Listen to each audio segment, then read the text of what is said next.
some reason it started acting up this morning. I'm just like, oh god, why?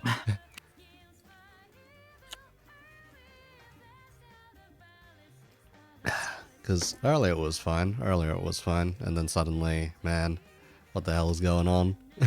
It do be like that. Yeah, it's unfortunate, but it happens. It do be like... Oh, you've got one person showing up really early. Of course it's Composer. It's always Composer. Not bad, not bad. Alright, let's see. I didn't even post a link in my Discord yet, and he's already there. Oh my.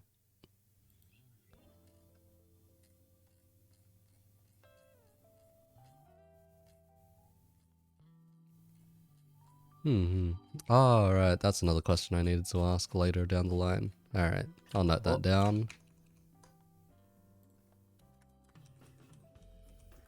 What did I do this time? Nah, nothing specific, I don't think. Man's just turned up early.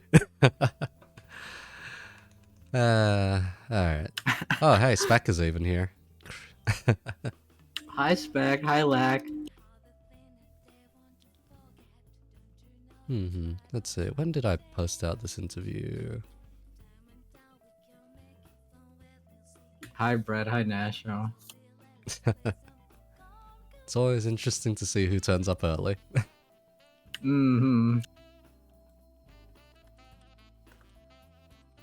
Hi Thunder.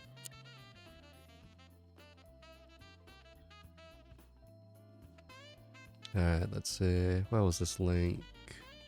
Right, over here. Oh, who does the pixel art for your interviews? Oh, that's all me, actually. Oh, cute. Because that specifically is just like one of the few bits of art that I can do competently and decently quick. It's just pixel art, because at some point I needed to do assets for a game project in uni, so so it's just like, oh yeah, I'll pixel this out quickly. Interesting. The particular style it follows after is Fire Emblem GBA sprites, essentially. Hell yeah, dude. I love the sprite work for the GBA games. That's it. It got to the point where one time I did make a custom animation for a fella, essentially. Ooh. And I just spliced his VTuber into there. Onto the assassin... the assassin critical is what I spliced it into. Yeah.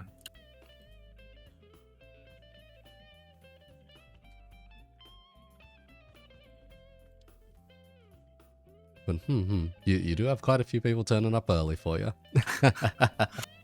I'm unsurprised.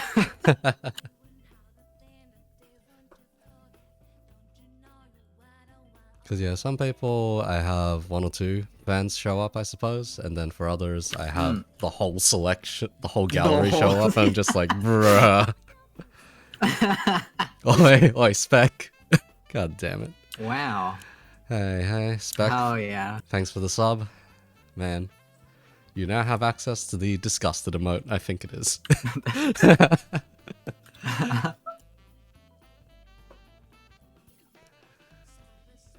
Because yeah, I think the one that... Let's see, the one that had the most people turn up early for was probably Sasha, I think. Yeah. Because when I did... you interviewed Sasha? Yeah, that was a while ago. The VOD's over on YouTube somewhere.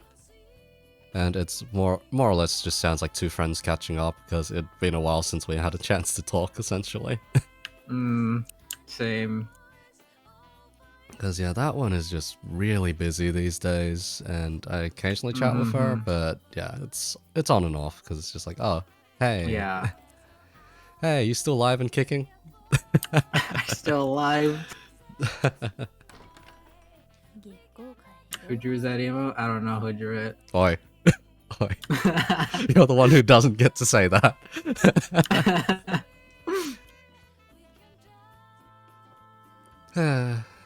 Oh, Lena, thanks for the follow. Oh, Lena. I had to drop out of your stream early, Lena, because you got up to the part where I'd just gotten up to a Necro Barista, so I couldn't watch further unless I wanted to spoil myself. Anyhow, let's see.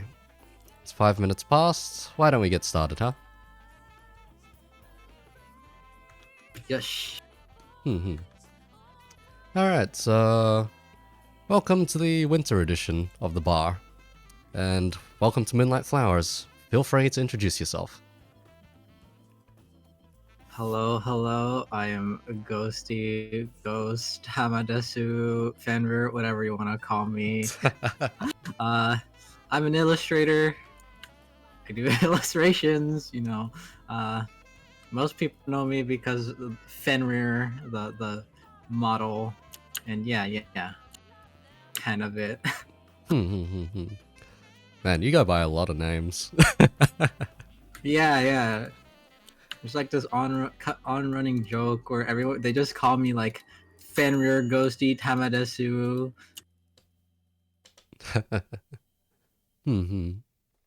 Let's see. I think the one I usually go with is just Ghosty.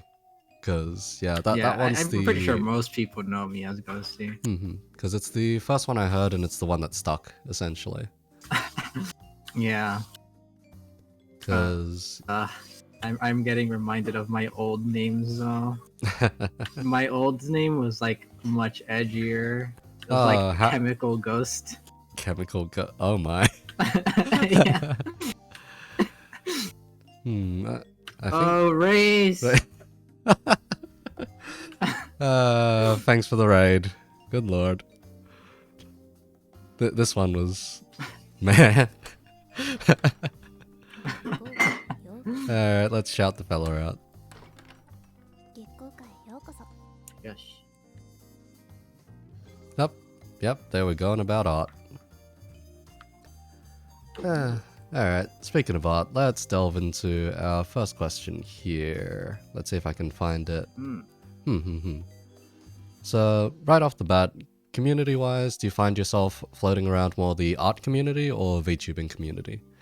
This will more or less figure the rest of this interview and how I conduct it, anyhow. Definitely more part of the art community.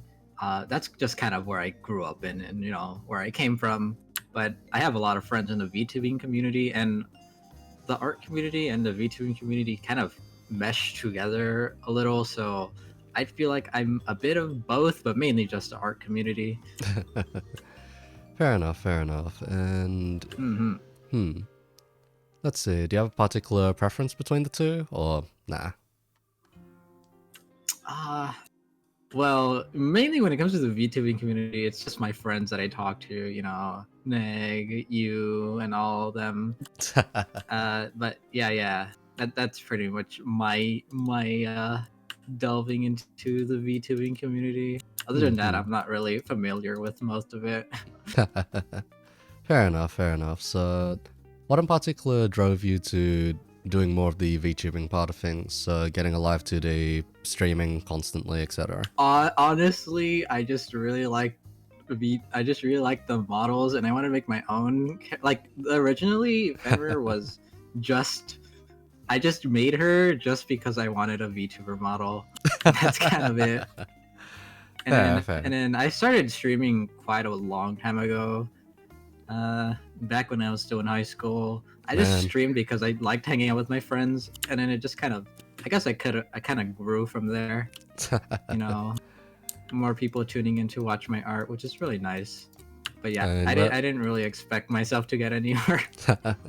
And when it comes to viewership, you're one of the most consistent I've seen for the most part. And I'm just like, because when I tune in, it's just like, oh, hey, it's Ghosty again. Man, he's up there. So yeah, I'm pretty surprised about that too. Yeah, so at times I'm just like, man, why do I know these kinds of people? Oh god. What do you mean? Oh no, you're cool, okay. Because now, the thing I find generally is I end up meeting a lot of, let's say, hardworking and talented bastards out there, essentially. And I myself am just the one person that just happens to know those people, which is why it ends up being myself generally as middle management in a lot of cases, but hey. Ah, I see. It's how it happens. Well, But I guess because you're like in circles where a lot of these people are in. I just go around for the most part because it's fun getting to know the Hmm. big players in various places. I wouldn't 'Cause, really call myself big, but eh, nah, not necessarily. Maybe not necessarily big, but you are prominent in some cases, anyhow. hmm. Yeah, I'm always surprised whenever someone's like, "Whoa, that's a ghosty." I'm like, "Huh? You know me?" All right. Anyhow, let's extend along that line of streaming. Why not? So I noticed that between your streams, you normally do either gaming streams or art streams for the most part, and at times they kind of Yeah. meld into one another. Do you have a preference between the two, and any particular reason? I don't think I really have a preference, mainly because when I stream, it's like for really long hours. So it's like, yeah, I'm gonna take a break and play a game, something like that. I can't be drawing all the time, even though I want to. But yeah, yeah. I don't think I really have a preference because it's just me just enjoying my time for the most part. Yeah, but like since I stream for quite long hours, they just kind of mesh into each other. Uh, which is why you always have me like eating or showering in the middle of a stream. Ah, yeah, there's usually that be right back. And Yeah. sometimes I tune in during that, and some cases it's just hilarious to see because it's just like, oh, be right back. Then I see a raid happen. I'm like, oh, he's. Uh, uh, Because there are sometimes where I tune in, it's be right back, and suddenly the numbers jump like crazy. I'm just like, it do be like yeah, that. it does be like that. Yeah. Because in. Man, my throat. God. Anyhow, Maybe you should cut back on the drinking. nah, it's not necessarily the drinking. The drinking kind of coats things usually, and it's alright. It's more so, Mm-mm. sometimes it's the kind of food that I have at times. Or the fact that I'm very lazy Mm-mm. with food. Anyway, let's see. What was my train of thought just now? Christ. Lost my train of thought thanks to my throat. That's a new one. Christ. Alright. Let's see then. Like, would you call yourself an endurance streamer then? Just over the fact that, Oh, for yeah. sure. But the way I endure everything is just being tired. So that tiredness just kind of cancels itself out, I guess. Just being permanently tired. Yeah, yeah. I just kind of deal with it. Man, I knew that feeling back in high school. Good lord. Like back then it was a case Dude. of I'd have 4 hours of sleep usually before I turned up to an early as hell lesson, which no one Oh would my be god. paying Dude, attention I to. used to sleep really late in high school as well. I'd get like 5 hours of sleep. Man. No, my Shut up, case Kathy. uh my case was usually, let's see, I'd stay up till 4 a.m., but I needed to be up by like 7. Oh yeah, yeah, same here. I have to wake up really early as well. And then I just end up sleeping at like 2 in the morning. I'm Man. like, no, I'm a today. Today's the last day, and the next day it's 2 in the morning. God damn it. No, in my case, I generally end up with, okay, I'll make up for sleep by sleeping in class. That had mixed results, is what I'll say. Some classes, you could sleep forever and the teacher wouldn't give a shit until you started Mhm. snoring. Then I had an entire tome dropped on my head because it was just Oof. like, oh, stop snoring. I'm just like, oh shit. Or like when I remember I was falling asleep in my Spanish class, and the teacher would like call me. I'm like, huh, what? And like put Man, me on the spot. go fucking haywire. I Ah, was like, did something happen? man. I thought it was on my end, but No, I no, guess no. not. It'll usually be on my end. Aussie net is absolute garbage, Mm. so Oh, yeah. mine is as well. Same thing with the BRBs. The other usual thing about my stream is having it cut off. Oh my. But yeah. In the case of mine, it's just like, oh yeah, Aussie net. We have fiber to the node and then copper to the premises, so it is so hopelessly garbage. Oof. It do be like that. Because we just had one man, one goddamn bastard of a man, just go like, Australia, you don't need better internet. And that was his Like that was his entire party's policy at that point. So wait, why? yeah. For reference, What? And people actually yeah, voted for him? yep. How does one say Oh the PM in Australia changes as frequently as the weather? So it's very dumb. You could sleep in for maybe a year, wake back up, and find out, oh, our prime minister's a different person again. That's what generally happens, because a lot of them don't get properly elected and end up being swapped around very frequently. And it's just like, what the hell is going on? But nah, it's resulted in some awkward situations. Like, let's see, I'll go on about the most recent one, and then let's get back to some questions. Anyhow, the most recent one was a case of a fella named Scott Morrison. We just nickname him ScoMo these days. ScoMo. Anyway, ScoMo, he's a real piece of work. Because originally, he wasn't the guy who was supposed to get in. So the previous just weaved his way in. Yeah, the previous guy we had was some bastard named Malcolm Turnbull. He was not very well liked, essentially, to the point where his party, much like a lot of other parties before them, decided, yes, let's replace our leader again. And wait, not even liked as in his own party? Yep. And there was another guy championing within that party, wanting to become the next leader, and that was a fellow named Peter Dutton. Now, this Dutton fella, he almost got there. He almost got there. Almost. Just barely. Yep, then less than a week before the changes in officials, suddenly he got broken in by some random scandal or some other bullshit, essentially. And then the lucky schmuck ScoMo happened to be in the right place at the right time.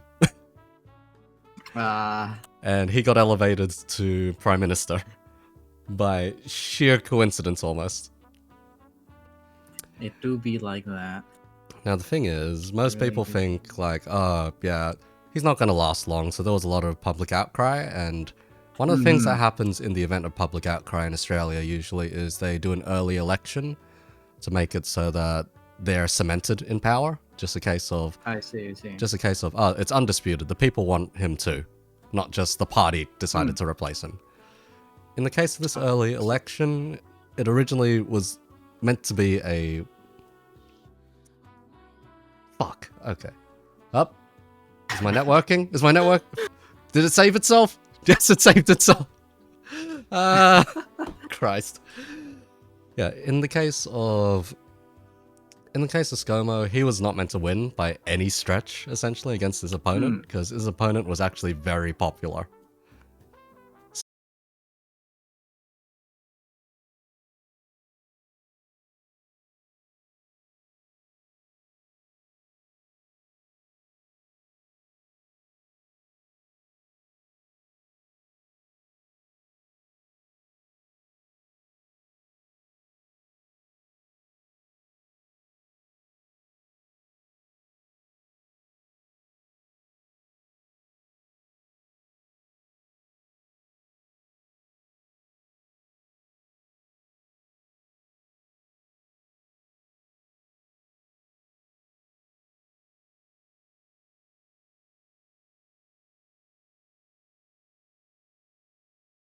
So I don't get it. I really don't. We're back on air. We're back on air. No one's home right now, though. Oh, okay. Technical difficulties like is misery. I don't get it. I'm telling you, man. So... I think he's listening. Man. He's listening to you talk smack. Man. Anyhow, it was a case of unwinnable election, blah blah blah. He won. He got cemented as the new leader. Hmm. And he is the guy who bows down to so much shit that it's just like Australia is a Wow, that sounds oddly familiar. we are currently the biggest fucking pushovers in the political landscape, and we used to be a decent player. Like Trump situation. Oh hey, congrats. Oh hey, congrats. Yeah, congrats. Moment the Chinese government Uh, falls along. Oh hey, yeah, congrats, congrats. Yeah, yeah, yeah. We're good friends with you and the US. Ha ha. Don't bomb us, please. Don't fucking bomb us. oh man, But yeah, the speaking the of. current state of affairs in like every country is kind of like Mhm. horrible. Yeah, it's a different kind of misery looking into international politics, Yeah. essentially. But speaking of which, let me toss a question to you as someone who is Mm. an artist, specifically. Hmm. Do you care much for the politics of art? What do you mean exactly? Do you find that every piece that you draw needs to push an agenda, or do you think that's irrelevant for the most part? Honestly, I think it's really irrelevant depending on like what you value in your art. Like some people just want to draw because it's fun, you know. That's just Hmm. kind of how it is. I don't think everything has to have meaning, although giving a meaning to like a drawing does like what am I thinking? It does bring up its value, I'd say, but I don't think there has to be a meaning in every drawing. Some people just want to draw pretty pictures. That's just kind of how it is. Fair enough, fair enough. Because I know a lot of people in the field are very much on the side of art needs to push boundaries, if you want to consider it art, essentially. I'm not particularly on that side, generally speaking, but Yeah, yeah. it's an interesting view to take, is what I'll say. Because drawing things, regardless of what other people consider, is decent, I'd say. Because, like, Hmm.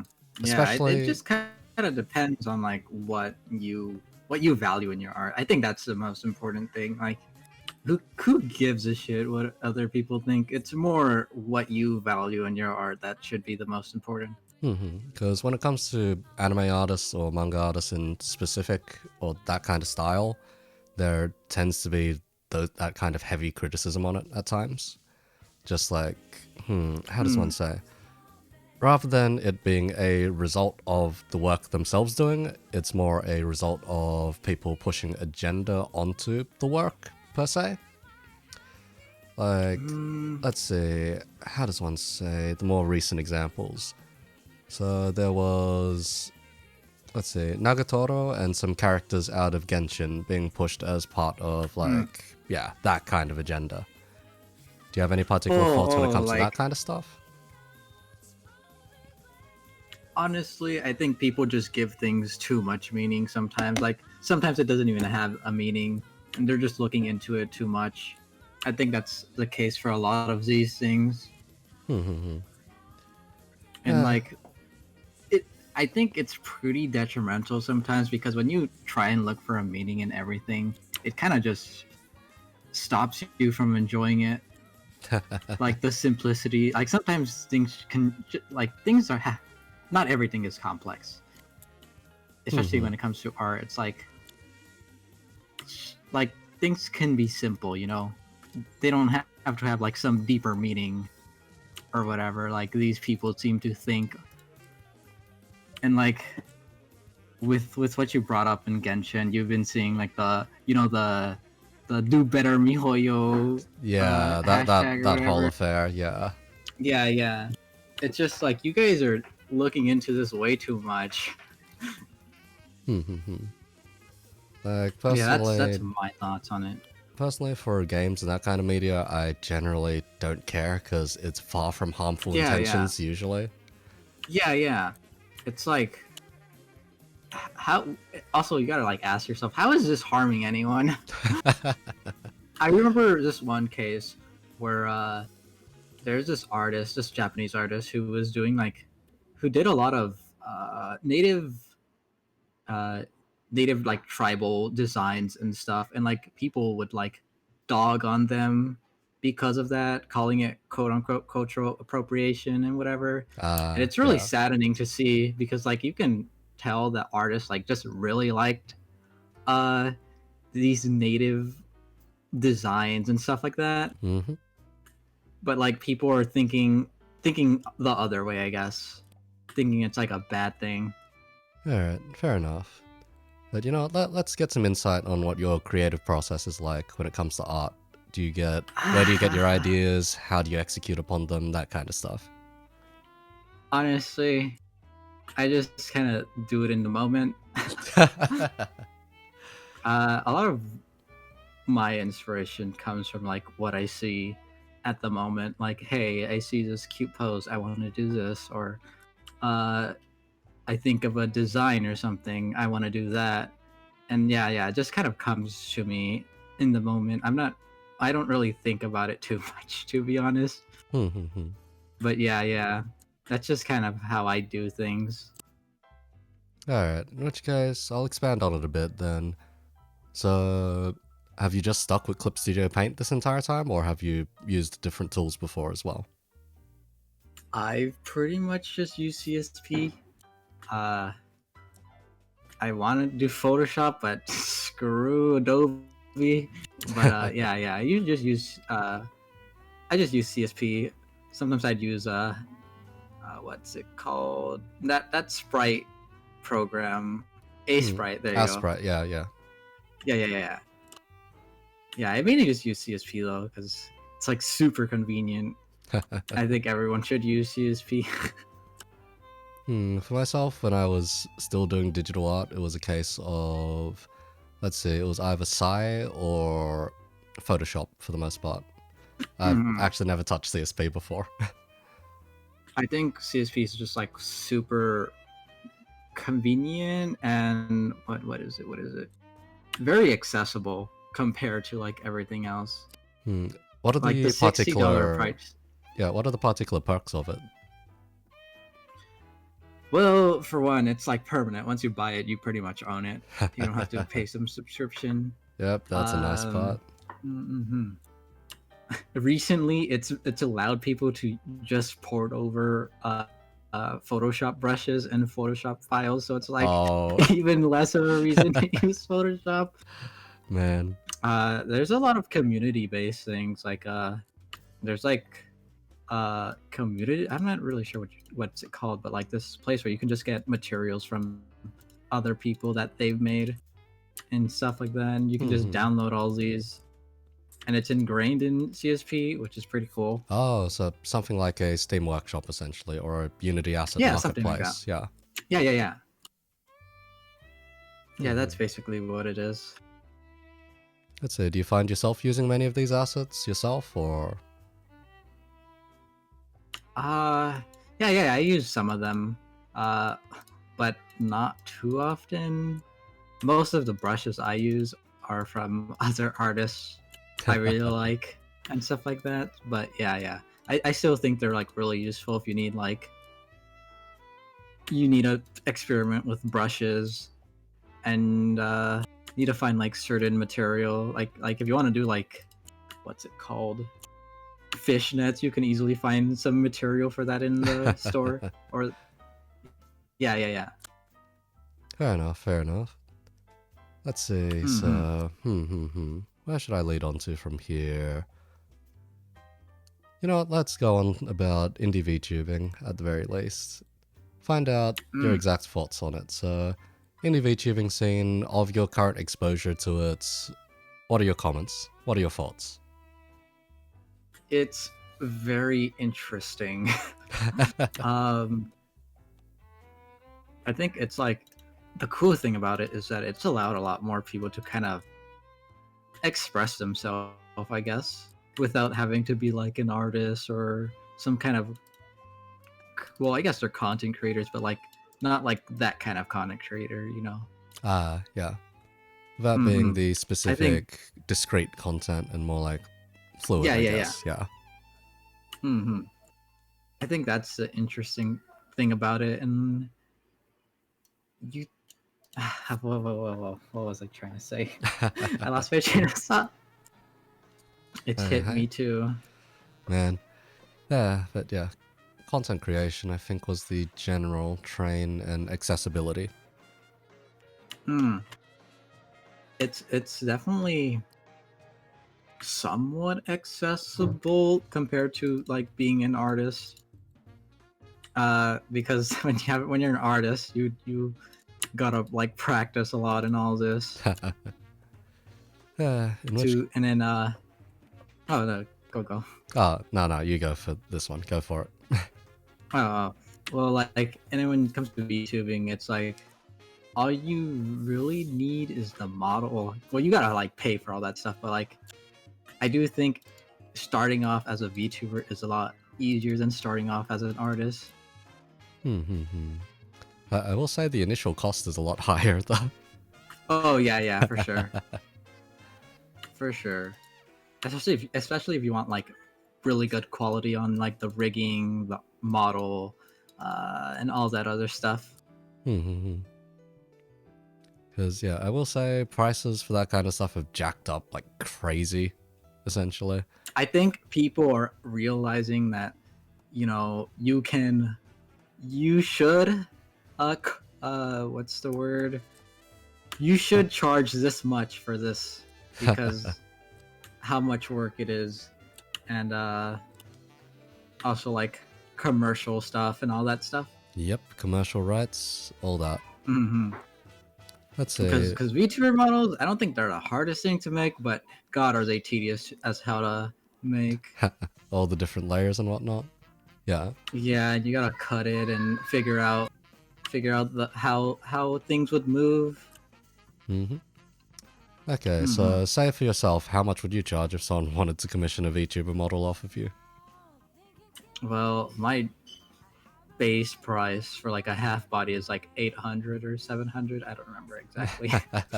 And for like a full body, it's 1,000 USD. Yeah, sounds about in Hmm. the proper range. You're charging good, man. Yeah, I am not gonna charge low for a VTuber model. I've learned from the past, and I know it's like, oh, artists don't value themselves, but I've kind of learned to at least value my work a lot more in when it comes to business. Is art your main line of work, or?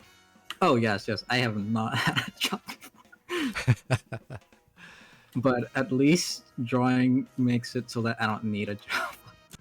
Fair enough. Where would you draw the line of distinction between, say, an amateur or a pro then, in which case, when it comes to art? Uh, that's really hard actually, because it's not even just in like skill. Of course, skill level is gonna be really important in this, but also like how much you charge for your work or value or your work and how you treat it. And like a pro or like someone who knows what they're doing would charge accordingly to their skill level, which I feel like a lot of people don't, even if they're like really skilled. I know a fair few of them too. I'm just like, what are you doing? If you feel like Yeah, calling a couple yeah. of people out, by all means.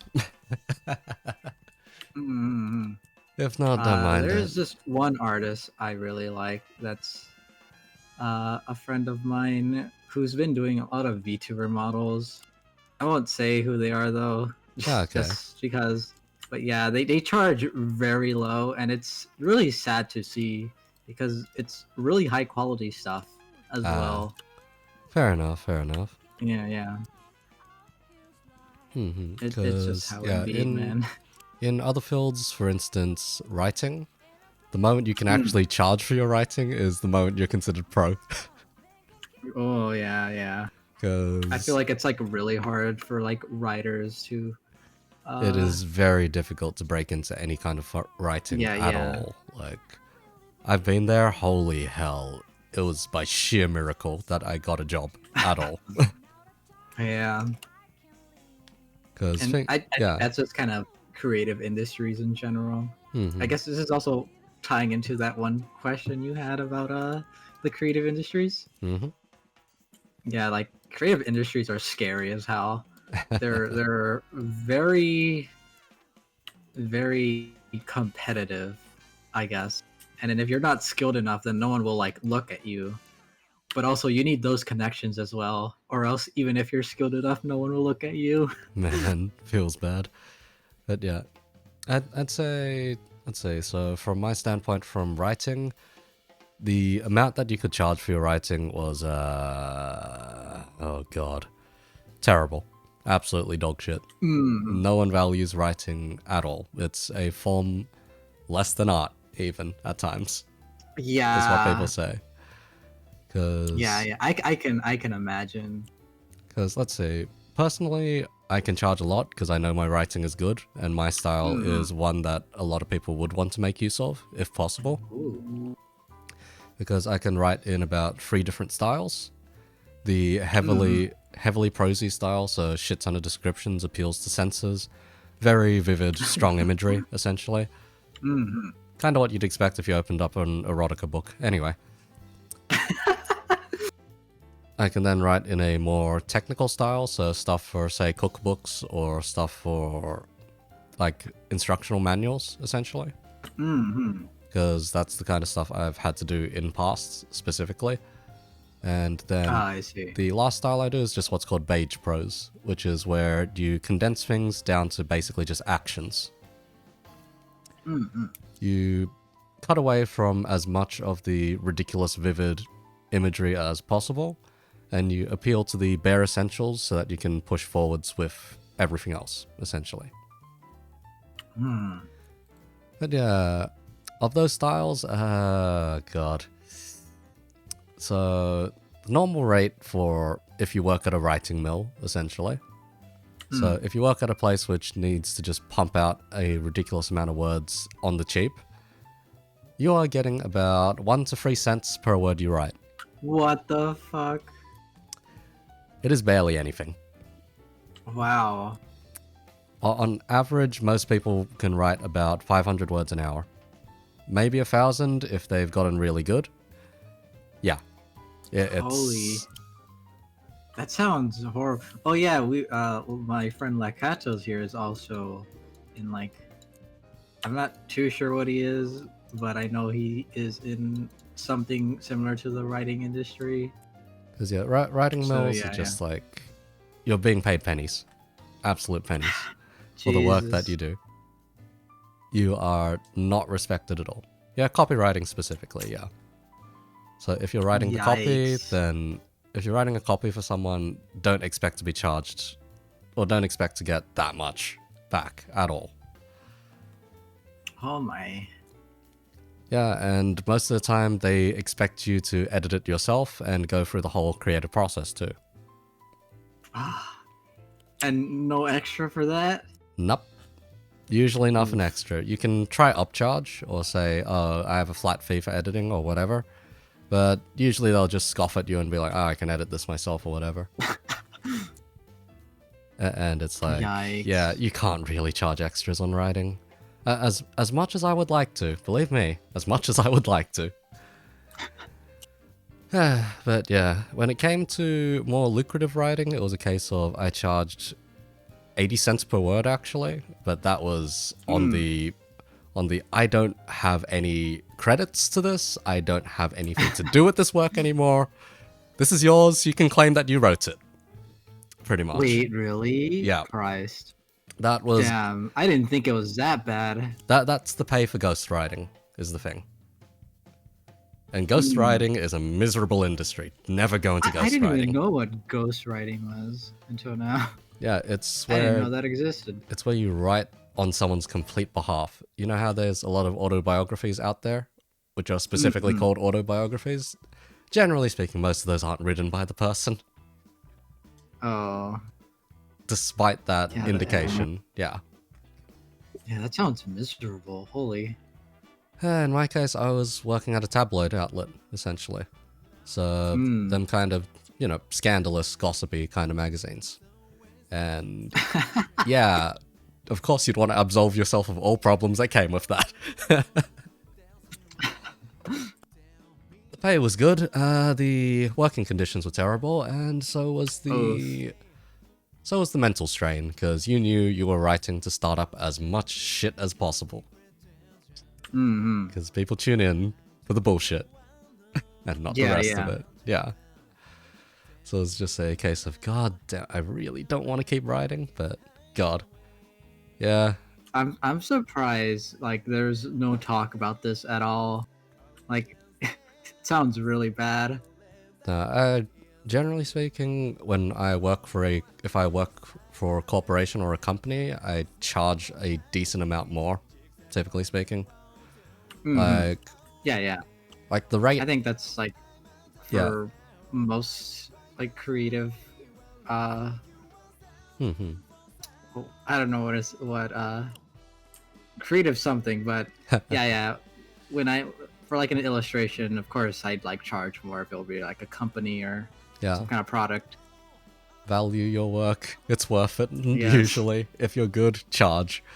Yes. Because my standard rate, if I'm working with a company and it is fairly it's like moderate term work, essentially, so I can get a good, decent chunk of work out of it, is usually about 20 cents per word.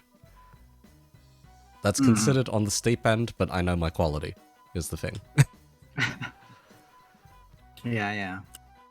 So it's just really interesting though. Yeah, because writing, just different kind of misery to art, but art, man, you have a shit ton of competitors as well. Yeah, for sure. And it is all very visual work, so you'll be like, judged everyone's immediately. good as well. Like, yeah, you'll be judged immediately on the visuals, straight up. Have you ever had any harsh critics? No, not really, actually. The only critics I've had are like me and my friends, because we usually like critique each other and tell each other like, hey, this is wrong, or like what we can do better. But other than that, I have not had like critics like that. Which is good, because I can't stand them. Let's see, if I may bring up one interesting point I find with your art, there's a lot of kimono mimi. I just really like wolf girls. Okay, that's all I have to say.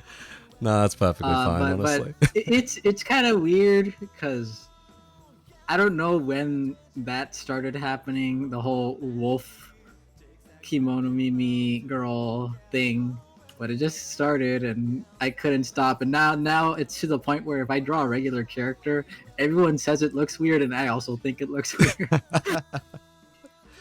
Oh man. Oh yeah, bada bing, bada boom. I also say that adding wolf ears or like any kind of ears to your character is like peak character design. You should get some ears, Eco. I'll draw some for you. Oh lord. One day, maybe. That's one gonna day. be my next. That's gonna be my next illustration. God damn. Man. Kimono mimi. Like, one thing I notice in, say, VTubing for the most part is it's a very, very popular trait to take most of the time. I think, yeah, personally, I think it's like very easy. Like I said, it's like very easy character design. It's very easy to distinguish compared to like a normal person. Because yeah, normal people, So, dime like, a dozen. People with cat Yeah. ears, wolf ears, whatever. Still kind of dime a dozen these days, but it's more distinct, yeah. Yeah. And it's also a lot more, I guess, not as boring, I guess. Because like it's your character. So like, of course you don't want to be like a normal human or whatever. I think it's like more fun and interesting to be an animal. Here's the thing I will say, which is complete out of left field though, perhaps. What happens to the regular ears though? I do not draw them at all. like you'll never see me draw regular ears, because I refuse to draw them. Like, I don't think there's any illustration I've done with regular human ears. Oh my. Fair. So Kemono Mimi is the way of getting past that? Hell yeah. Or I just draw the hair covering it. Ah, man. Close enough then. Mm-hmm. In which case, how do you feel about illustrations which have both at the same time? They disturb me. It's like, it's so weird. I don't know. There's like some kind of uncanny element to it. I can't explain it, but yeah, I it's either one or the other. Pick. The thing I find though is it does kind of restrict the hairstyles a bit that you can pull off, I guess. Like the ears or having both. But like just the fact that if you were to try and draw someone that was completely bald, yet still had ears, or still had Kemono Mimi. Actually, yeah, that's an interesting thing to theorize about. How would you go about that if you were told, "Give me a bald character with wolf ears or something"? Oh my god! I mean, do you mean like entirely bald, like bald, or like still have kind of small hair? You know, like the gray patches of hair bald. If you No, mean just... like bald, then it's like I have no idea. I guess it's just they're just gonna have two horns sticking out of their heads. It's like those images where like they like a VTuber removes the hair, but still has the ears on, and it just looks like horns. Oh god. Yeah, I suppose that's how that's it a went off. disturbing thought. Yeah, it is. But no, my general thought is the reason I didn't go for Kemono Mimi or that kind of stuff usually was because at first I considered having my character just have their hair tied back, so just like a ponytail or something, essentially. Instead I just went with like half tied, so kind of braids instead, which is just... very pretty. I still can't get over how pretty it is. Hen did a ridiculously good job. Hell yeah, dude. Like, I was... When I first got it back, the first draft, I was like, holy shit, okay. I didn't expect it to be this dynamic. And the thing was, it was even more flamboyant than the current one, actually. Because let's say, the detached leg, that one was colored red instead, actually. And I was just like, oh man, that is... Why does red make that seem a lot more racy? I think I'll turn that down a bit. Yeah, but yeah. I think it's like really good. Hen's so good. I want to commission Hen. The wait list is just like, oh man, I think it's backed up to like September or October. Jesus. Yeah, it is so far back. I think they're taking on a little bit too much. They're... I usually like limit how much I take on a month. I will say they are definitely a full-on professional artist, though, is what I'll say. Because they even did... I remember you streaming a game where they did designs and stuff. That was Quantum Protocol. It's a very puzzle-focused single-player card game, is how I'll put it. Because, damn, I was surprised how well that game was executed for the kind of feeling that it was going for. Because I was like... Because it was like hacking, essentially, was the general aesthetic of it. So everything was like different programs, different codes, essentially. And the way they pulled it off made it in such a way that, oh, each program or each deck is very unique. And then on top of that, the general aesthetic of the entire field and gameplay, it being a lot more puzzle-like in structure, really played into it.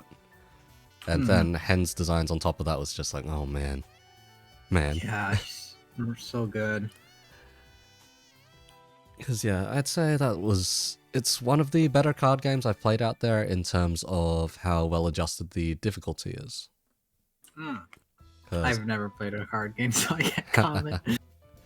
Give them a shot sometime. You may enjoy them. I was surprised when I picked one up and actually started enjoying it at some point. Because yeah, that's assuming I'd actually play something though, because I rarely play anything anymore. I'm just too focused on drawing. These days, I see you doing art or doing Monhun or Terraria, even. Terraria, yeah. Hmm. Dying in Terraria for like 2 hours. Any particular games that you do like, or style of games? I really like difficult games, but Oh, okay.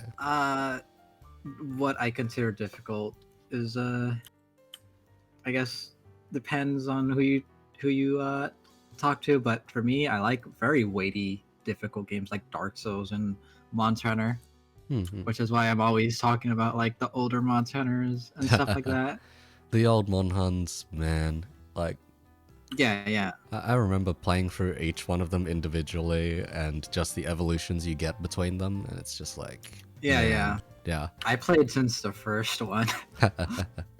No, first one is still pretty good, even now. It's just, Uh, it's I, a bit, I, I, it's a bit I don't know dated, about I'll that. say. Like, if you're a I don't fan, know. I played since the first one. I've enjoyed most games, but the first one, I don't know. The controls are pretty garbage. the thing I'll say about the first one is it plays a lot more like its inspiration than it does a Monhun game. Hmm. Because the Mm-hmm. whole series was inspired by Phantasy Star, essentially. Really? Yeah, Phantasy Star Online. I did not know That's what the root inspiration for Monhun was, and holy hell, PSO, the original one controls like complete garbage, essentially. that. And there's like a shit ton of menuing as well, which Wow, they, is, they they yeah, they knew what they're doing then. yeah, because there was a shit ton of menuing as well, so you'd have to go through a shit ton of menus to get anything done. Monhan has trimmed down on the menus to an extent, but sometimes the menus are just like, what the hell is going on? Yeah.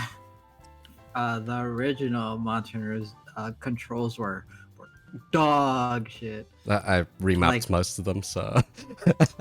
I played in the original, so like Oh god. I Yeah, that could would be not do that. So pain. yeah, yeah, Yeah, you had to use the right stick just to do anything. man. You have face buttons, Capcom. Why don't you use them? But yeah, I think Try was the one that stuck with me quite a bit at first. Hell yeah, tries the best. Yeah, Try, My then favorite games are the third gen yeah, games. same. Because Try, then Portable Third. Portable Third, when that trailer released, I was like, oh god, hell, give Hell me yeah. this. Yet we never Because got it. we never got it. There's a translation out Yeah, there. yeah. It's competent Yeah, yeah, I enough. Yeah. played it. Similar to that, when Double Cross came out, I was like, Oh "Oh my yeah. god, I need this!" Yep. And then it didn't come out, but I ended up buying it. And then GU came out, I'm like, "Ugh!" And I bought it again. Because I yeah, think I clocked like in total with GU, Double Cross, and Generations, almost 3,000 hours. wouldn't be surprised. Monhun games take a lot out of you. Oh yeah. Because I know specifically for myself, I've cleared Portable Third at least 3 or 4 times at this point with different groups. Ooh. Because it was a case of, Oh, we oh, should play sometime. sure. There's a very easy way of doing online for that one, actually. Mm-hmm. Because, yeah, I'd clear it in different groups with different weapons. Because I was like, because since it was old Monhun, if you had one armor set, it was kind of difficult to kind of sweep over to a different one without losing out too much. Yeah. Yeah. Yeah, because gunner sets and regular sets were just like, oh god, that's misery. And then each weapon having Making their, sets for like everything. yeah. Then I think the other big one for me was probably 4 or 4U. That Yeah, one I was, also really liked 4. because yeah, Charge Blade and Insect Glaive, man. They'll never be as fun as they used to be. Yeah, like Take me back to the good old days. I want my guard points back. Give me Hell my yeah. guard points back. Because some of them were Give just me plain my busted. Kinsec buffs. Oh yeah. Man. Not old Monhun stuff is just like, I wish. And Rise, some parts kind of feel like they're getting back there, but Are you others are just playing Rise? like... I've seen a lot of footage of it, and I gave a shot of the demo, I think, at least, when I was at a friend's place, and I was like, Yeah, Yeah, yeah. This feels alright. Hunting Horn, what the hell have you done with I my think baby? it's a really good. I think it's a really good step in the right direction. Although it still has a lot of problems for me, but it's way better than a World. For me, it's a Like case I of won't hide my disdain for that game. hmm. I that's the one game that I felt actually frustrated to play. I think base game world for me was perfectly fine. It's just Iceborne is what really killed it for me. For sure. I think Base World was just like ridiculously easy, so it was just like Oh yeah, whatever, you it can was brush it off. goddamn easy. Like holy hell. But then you had like Iceborne, where you had monsters constantly interrupting you, roaring all the time, and then you have like monsters like Lunastra and Rajang. Oh, Lunastra I laughed at. I was like, this thing is so ridiculously overpowered. Fuck. That's when I was that's like- when I like that's when I knew what kind of direction they were going with, because they were adding so much to hunters. Like they're giving hunters a lot of power, I guess. Yeah, And yeah. they wanted to kind of combat that with Lunastra, but they kind of failed because they went overboard. Yeah, no, the same went with, say, Elatrion when that came out. That's just gross overcompensation, because it was like, oh, we heard you like doing raw damage builds and blast builds. You can't do that anymore. Yeah. Because it's like, Yeah. we added MMO mechanics into the game. Have fun. Don't even remember. Don't even remind me. There's also Safi, and like every boss had to have that one move where you had to hide behind a rock just to avoid the attack. Yep. It was a case of they needed to spice things up somehow, but that was probably the wrong way to go about it, honestly. Yeah, for sure. Because they have, like, in Monhan there was always smart solutions. So if you were aware of a different way of going about things, then you could combat it. For instance, Teostra, when it's about to do its supernova, you flash bomb that thing. Or you just keep count of when he's gonna do it, because if you didn't know, whenever in the older games, whenever he did blast mode, when he was in blast mode, he would explode around 60 seconds, I believe. Yeah, you just like count in a it. You minute. count it in your head. Yeah. Because there So, were like, very yeah. distinct sort of patterns you could follow for a lot of stuff in Monhan. Or you can just fuck his ass up and get him out of blast mode. Yeah, in my case, it was always just, I see this coming. Let's flash bomb this. Boom. That's also what I really enjoy about older Monster Hunter. I like. There's a really distinct feel with old Monhan and the new Monhan, and like, I'm not much of a Monster Hunter speedrunner, but I do really enjoy learning how to play the older games. And in the older games, it's like, what is it? Timing, spacing, and openings are really crucial to how you fight monsters. It was a case of you're more or less just dueling with the monster most of the time. So, and also, monsters had lots of patterns as well, compared to like in a world where they just kind of do a move, and then they have like no downtime at all. Let's see. With World, the classic monsters still have patterns. Some of them did. Yeah, like Diablo still has most of its patterns still intact, because you can gauge the charge distance, wait for it to charge, and double sweep its tail, that kind of stuff. That's still there. Yeah. The Elder Dragons, so Kushala and Teostra, kind of feel like they ripped half the patterns out. Yeah, for sure. And then, like, Rajang is probably the most offensive one there, because Rajang in the older game, he was brutal, sure, but like he had a lot of patterns that you can exploit. Like he had a lot of downtime. Yeah. When he did that one monkey spin, the triple monkey spin, he would always stop for a moment so you can like attack him. I think the one that it's like stuff like that I really like. I think the one that was probably the most criminal was Devil Joe, I think. Because that one, you could cheese him a very specific way, which was, if you knew that Devil Joe was one hungry bastard, then you could exploit the fuck out of that. Yeah. They got rid of that, huh? I didn't even realize. Yeah, now it's just one... I rarely fought Joe. I fought Joe enough to realize, oh, they actually baked in a bunch of mechanics into this guy. Mm. Because one thing is, if you hit him hard enough, he'll go into a counter animation instead. Oh yeah, yeah. And if I you remember that. if you hit him again in the counter, the camera pans out and he staggers really heavily. Yeah, he just falls down. That I found really dumb because there was a day I spent where I'd if just... you think that's dumb, then you should look at Rajang's counter. Oh god. But yeah, there was a day I spent which was just going through every single weapon, fighting Deviljho, and there was some weapons which just couldn't take advantage of the counter window at all. I think that was specifically like Gun Lance and Hammer, I think it was, which had trouble. Every other weapon was mostly fine, it was just those two. Heck, even Greatsword was fine because of the shoulder bash stuff, but yeah. It was just pretty awkward to find that, oh, Gun Lance got shafted again. Of course Gun Lance got shafted again. Man. But no, Iceborne, they made Gun Lance disgusting. I just used Hammer for most of Iceborne because it was easy to tenderize everything. Oh, I just used Longsword. Longsword was easy mode. Because that counter window is 18 frames. 18 whole bloody frames. Yeah. I'm just like, if you can't execute on that counter, bruh, you have a third of a second. This is easy. Actually, no, I think it was 27 frames, and then they nerfed it a bit. It was something absolutely ridiculous like that. Just a little. Yeah.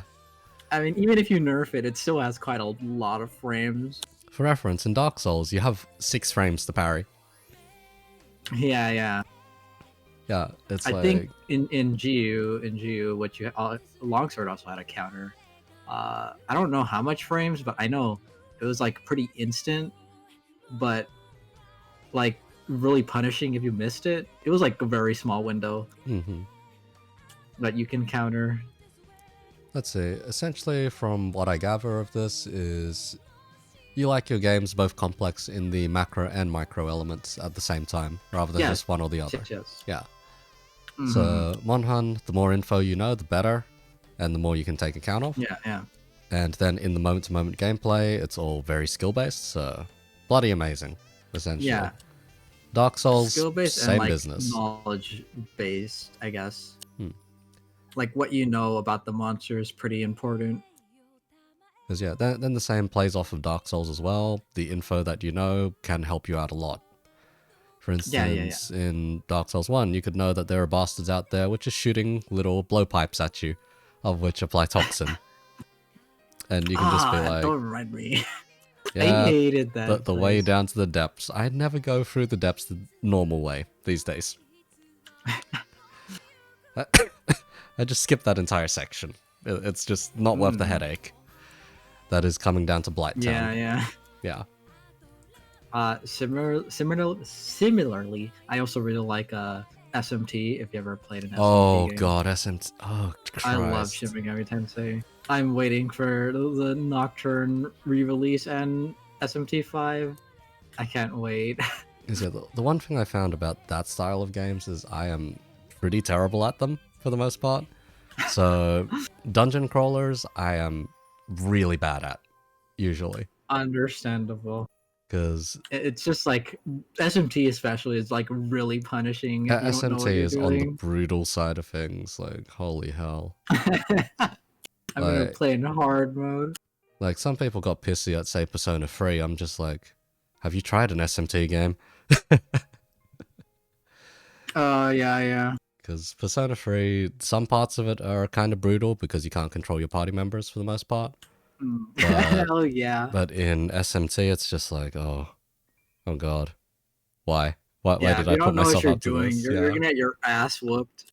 And it's gonna like punish you for not knowing what you're doing. It punishes you hard, yeah. It's the point where... I also like, I guess that's also the underlying theme. I like games that punish you harshly until you like learn it, which is why it feels so satisfying to actually play these games. I guess as you'd probably be a fan of roguelikes, or certain roguelikes at least.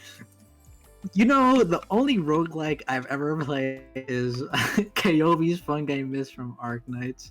I've It's like heard, this little yeah, mini mode I've in heard that it was Arknights. Yeah, really well designed, apart from it the was operator really fun. restrictions. But yeah, It was very fun, and that's the only roguelike I've ever played. And I'm because sad it's gone. I cry. man, yeah, because yeah, the main I do want basis. to play more though. Main basis of roguelikes is generally they're heavily skill based when they can be. Mm. Unfortunately, they are also heavily random, but that random element Yeah, helps with yeah, very, something very else. random. The randomized element is meant to test how extensive your knowledge is. Mm. Mm. So it'll give you a situation you have to improvise, but with the amount of knowledge you know about events that can happen, you then tailor your approach, essentially. That's Oh the wow, I've actually never thought about it like that. That's a really good way to put him. yeah, that's the gist of how you do roguelikes. Because, Mm-hmm. man, as a game dev, I have had to look at these in depth because, holy hell, my Ooh. boss at the time was just like, I want to make this into a roguelike, me. Okay, so what are the rogue elements that we're borrowing? Because condensed, the original Rogue game is more or less just a dungeon crawler where things only move when you move, and it's all very heavily Mm. turn-based. Mm-hmm. The runs are all completely randomized across the board, and yeah, you die, it's over. Those are the main elements. Mm-hmm. That's why there are games out there which are roguelite and roguelike. Roguelites. Light is when you borrow maybe one or two elements of this formula. Mm-hmm. Like is when you borrow almost the entire formula. Like a roguelike where you kind of still keep your stuff, but not really. Yeah, that would still be under roguelike to an extent. Mm-hmm. Roguelite would be, say, oh, I only want to borrow the run element where everything's Oh, okay. randomized and you die, it's permadeath, and that's the only thing you want to borrow. Mm. Likes will usually go for the whole turn-based aspect of things, and things only moving when you move. So kind of in that mystery dungeon almost style, essentially. Oh, okay, I see. But imagine playing, say, Pokemon Mystery Dungeon, only it was permadeath. Then you'd actually get something very similar to Rogue, actually. Hell yeah. I want a mystery dungeon roguelike now. No, at that point, it's like Mystery Dungeon, but Nuzlocke option. Switch on. There you go. Have fun. But no, it's those kinds of design considerations you more or less had to put in and figure, oh, so what do we actually want to borrow here? Or what do we want to take? Mm-hmm. And Yeah. for the particular game I was working on, what I'm allowed to say, because it's been released in dev blogs at this point, is Ooh. there is a card-based system, of which you essentially just build up a deck as you go along. There is randomized kind of sector style stuff, where you go between different nodes, like, say, FTL, where you go between different map pieces. Mm. And last was, let's see, random events. Mm-hmm. So that's specifically where my job came in, actually. So I write random events. That's that's that my most explains it. consistent job, is writing random events and designing the encounters around those. So very specifically, I will write an event, balance it around the various statistics that a player may have, and do the rewards accordingly. And depending on special considerations and whatnot, change the aspects of the event as well. So it's it's a fairly in-depth process, and it's the reason I charge a significant amount for that particular work. But yeah, because it levies both game design and writing at the same time, and it's very enjoyable work is what I will say. But yeah, it is complex shit when you have to consider, oh, a player could have stumbled into this with absolutely nothing at all. Or they could have stumbled into this with perfect stats ready to clear this event in one shot. So yeah, it's just that case of resources as needed.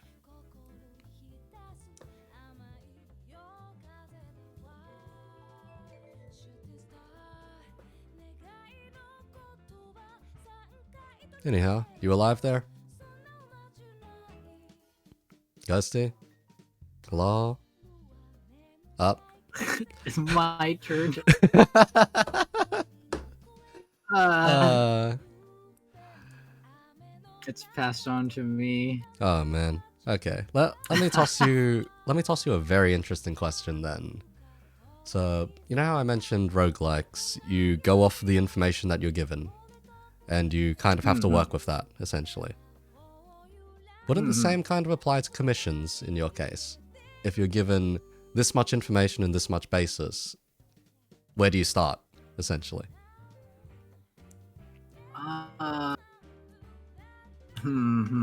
Like, say if I was just given like a limited amount of information, right? Yep. Say you weren't well, given perfect for the most- information, so yeah. For the most part, I just kind of think what would look decent to me. Not really what, like, might sound kind of bad, but I prioritize what I want in the illustration rather than the person. But of course, I'm gonna do the character or whatever. If they're just not gonna specify, then of course I'll do what I think would look good. So like I would think of I would first think of the, what do you call, the composition, and then I just kind of draw it out from there.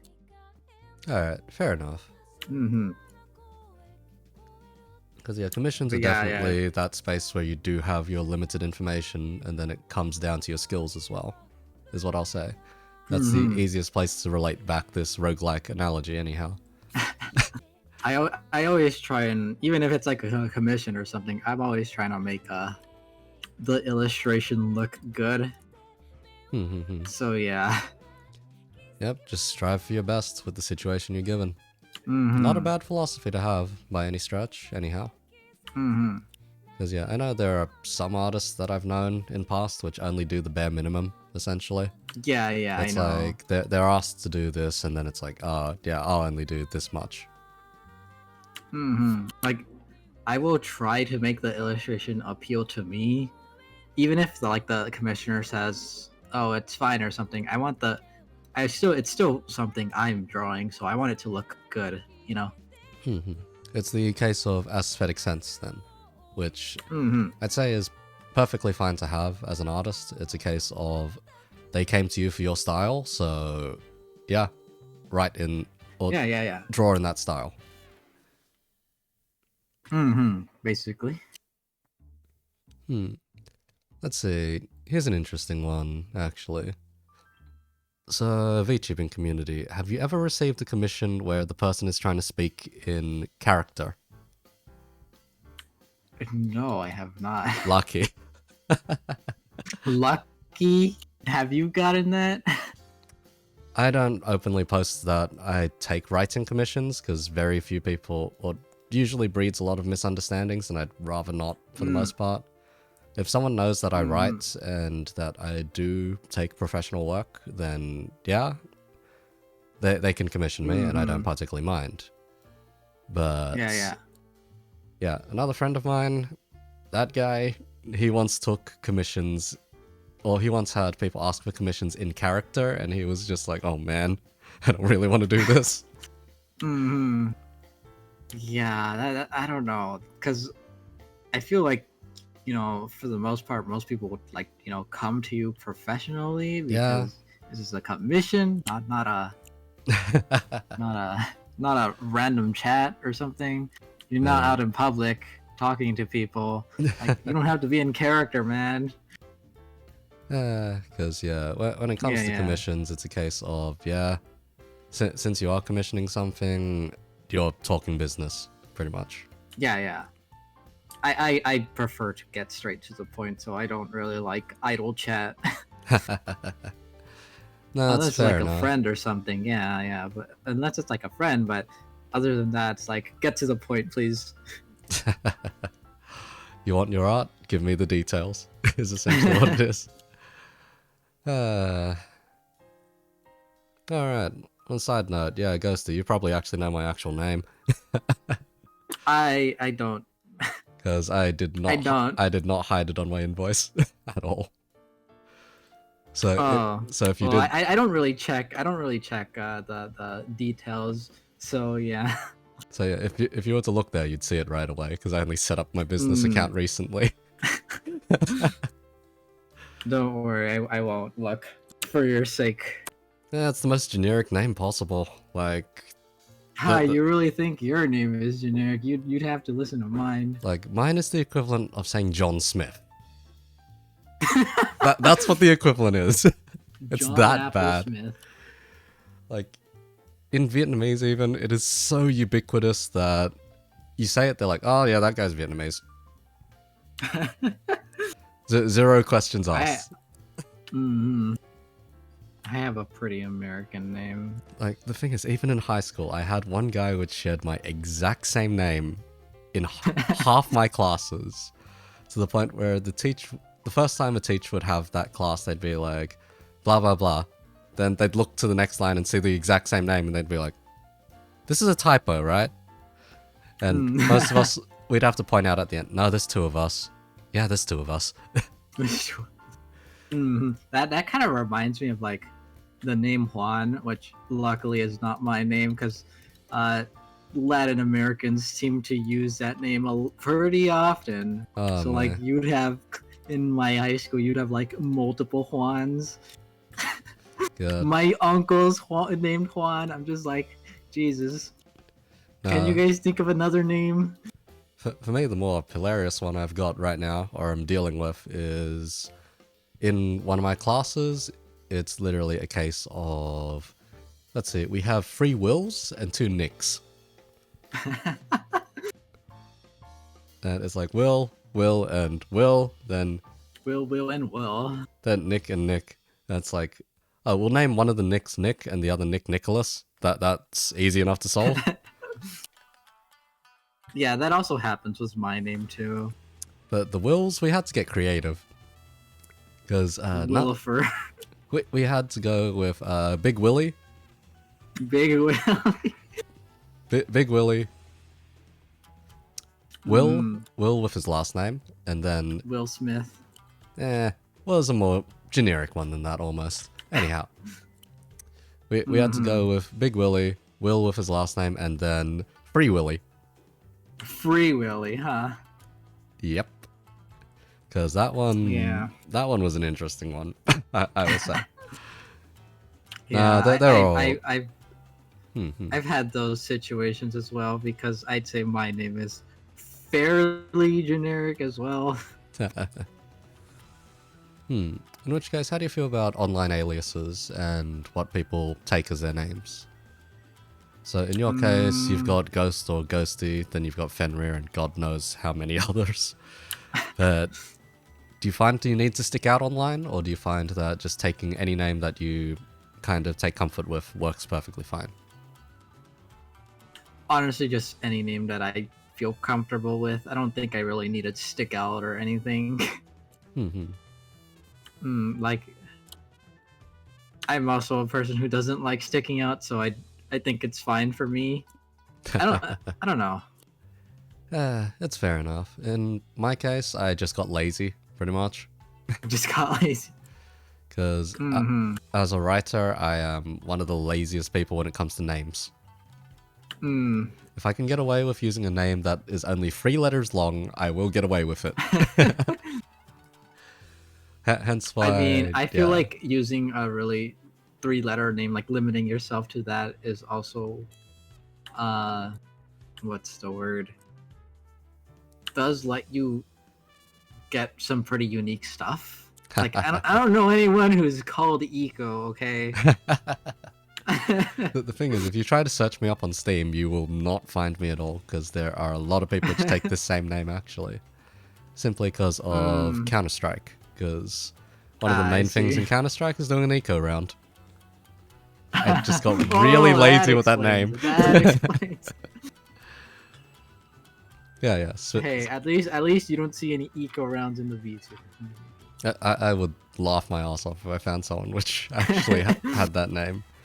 But by extension, the reason I go with Ecoist is specifically because that one is extremely unique and you won't find another person with it at all. which is why I can just use it as a username all over the place.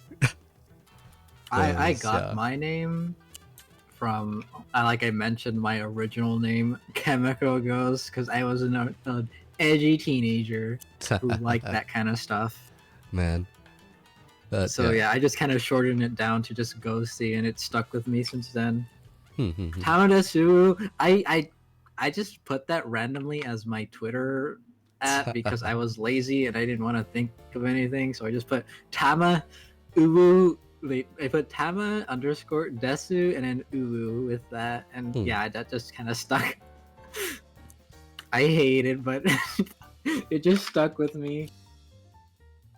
For me, the only reason my Twitter handle is ecoist_7 is because the original ecoist was taken by an account I made too many years ago, which got suspended. And I was Wait, like, really? yeah, it was an account that I'd never touched, was the thing. I was like, wait, I made an account this long ago? Can I log into it?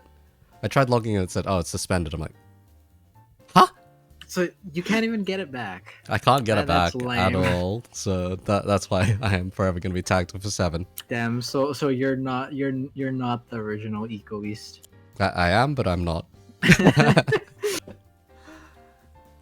But yeah, naming schemes, I just run with 3 letters because it's the most brain dead thing you can do, and it has, and generally speaking, 3-letter names are difficult to derive meaning from unless you go for something very, very specific. Say, unless you wanted to say call someone Ace, of which would come with all the ramifications of, oh, they're an ace at something, or something like that. I actually do make use of that for certain characters, actually. Oh. Specifically, a main character, I'd normally give something very generic and easy to pronounce, something like Ren or Ren, I don't know, Net, something like that. Something that's just... And Ike is also a very simple one. But, yeah. Ike from Fire Emblem. But, yeah. Going 7 with those isn't kinds... so bad. It really ain't. 7's a good number. I like 7. You're lucky. I was born on a 7th, so, hey. That's just one of the easiest ones to take. I'm also really lazy with naming. I didn't even have a name for Fenrir at first. I just kind of, because I wanted, at first she didn't have a name, but I wanted like this brand for her called Fenrir, and then it just kind of stuck with her, and I'm just like, oh, whatever, I'll keep it. Is the loser shirt part of the brand? That one actually came a long time after the brand. The old original brand was like this wolf symbol on the original model I had, but I rarely use it now. Fair enough. At some point, I'll make another outfit for her. That's the original outfit. Although a lot of people are really interested in the loser shirt. I don't know, man. Kind of stuck out. At this point, it is my brand. Because, yeah, when I asked for the reference so I could pixel out the thing, I was like, yes, he has loser on the shirt. I can't really make that work in pixels, so you get a white line. Pretty much. But yeah, I don't know. I find a lot of different character quirks when it comes to pixeling people out, essentially. Because you have to condense it to the parts which people notice. Oh yeah, pixel art's hard. I've only done like one pixel art piece, at least finished one, and like you have to limit, or like you have to condense what kind of details you put in, which is really hard for me as an illustrator who wants to put in all the details. So it's like, ugh. For myself, I'd normally take it from a game design perspective of just what a player needs to see to recognize that the character they're playing is whatnot. Which is the reason why most of the pixel art I do is what I consider bare essentials, essentially. There's nothing superfluous about the pixel art that I do, for the most part. It's all very functional it's to the point. Yeah, functional to the point, what people need to see to know that it's that character. So, generally speaking, let's see. I don't know, I've had trouble with people that have very simple designs, actually. So, Really? yeah. So, the interviewee 2 weeks ago, Yu Kohaku, their design was something quite simple, actually. It was like, if I were to walk into like a recording studio, that would probably be the technician. That was the design they went for. The most standout trait they had was the fact they mostly wear a mask, and that was the main thing I had to play off of. But apart from that, it was very generic, almost stagehand sort of attire, but with a coat. Yeah. A bit of a gradient here, but gradients are very difficult on pixel art for the most part, or at least at this current bit depth. Then yeah, it is pretty difficult. Yeah. Generic designs are like pretty well. Designs in general, it's like hard to strike that balance of being simple but also not simple. You know what I mean? Do you have Something any like particular iconic. do you have any particular philosophy for yourself when it comes to designing characters? I took my philosophy from this artist named Shugao. Oh, okay. They did the KMNZ, whatever they're called, VTuber group. Oh, I'm not sure if okay. you've seen them. It's like a blonde haired Kimomimi girl and this brown haired cat girl. They like wear really giant sweaters. Yeah, I took my philosophy from that artist. Oh, okay. It's really simple designs, but like not simple to the point where it's like it's you can easily tell like what what am I trying to say? It's able to stand out despite being simple. That's kind of what I usually go for. I like complex designs, like things like Arknights, but I also think they're not the most iconic. Yeah. And also there's also that philosophy of if you want something to be iconic, it should also be easy to draw. Yeah. I think the main issue a couple of friends had with Arknights was just the fact that none of the designs were very, like, ridiculously stand out at first, anyhow. And I love the designs, but I do think some can be a bit too complex. And then there was somewhat of a consistency issue between some of them, but Like, if you grouped them up into their groups, then yeah, they were consistent, but across the board it felt a bit, Sometimes it's like, wait, these characters are meant to be in the same setting. Oh god. Because all the Rhodes Islands operators, all of those guys, very consistent for the most part. They are all either in like lab gear or some other agent or operator sort of looking gear. I think it does make a bit more sense when you look at the world of Arknights, which is pretty varied.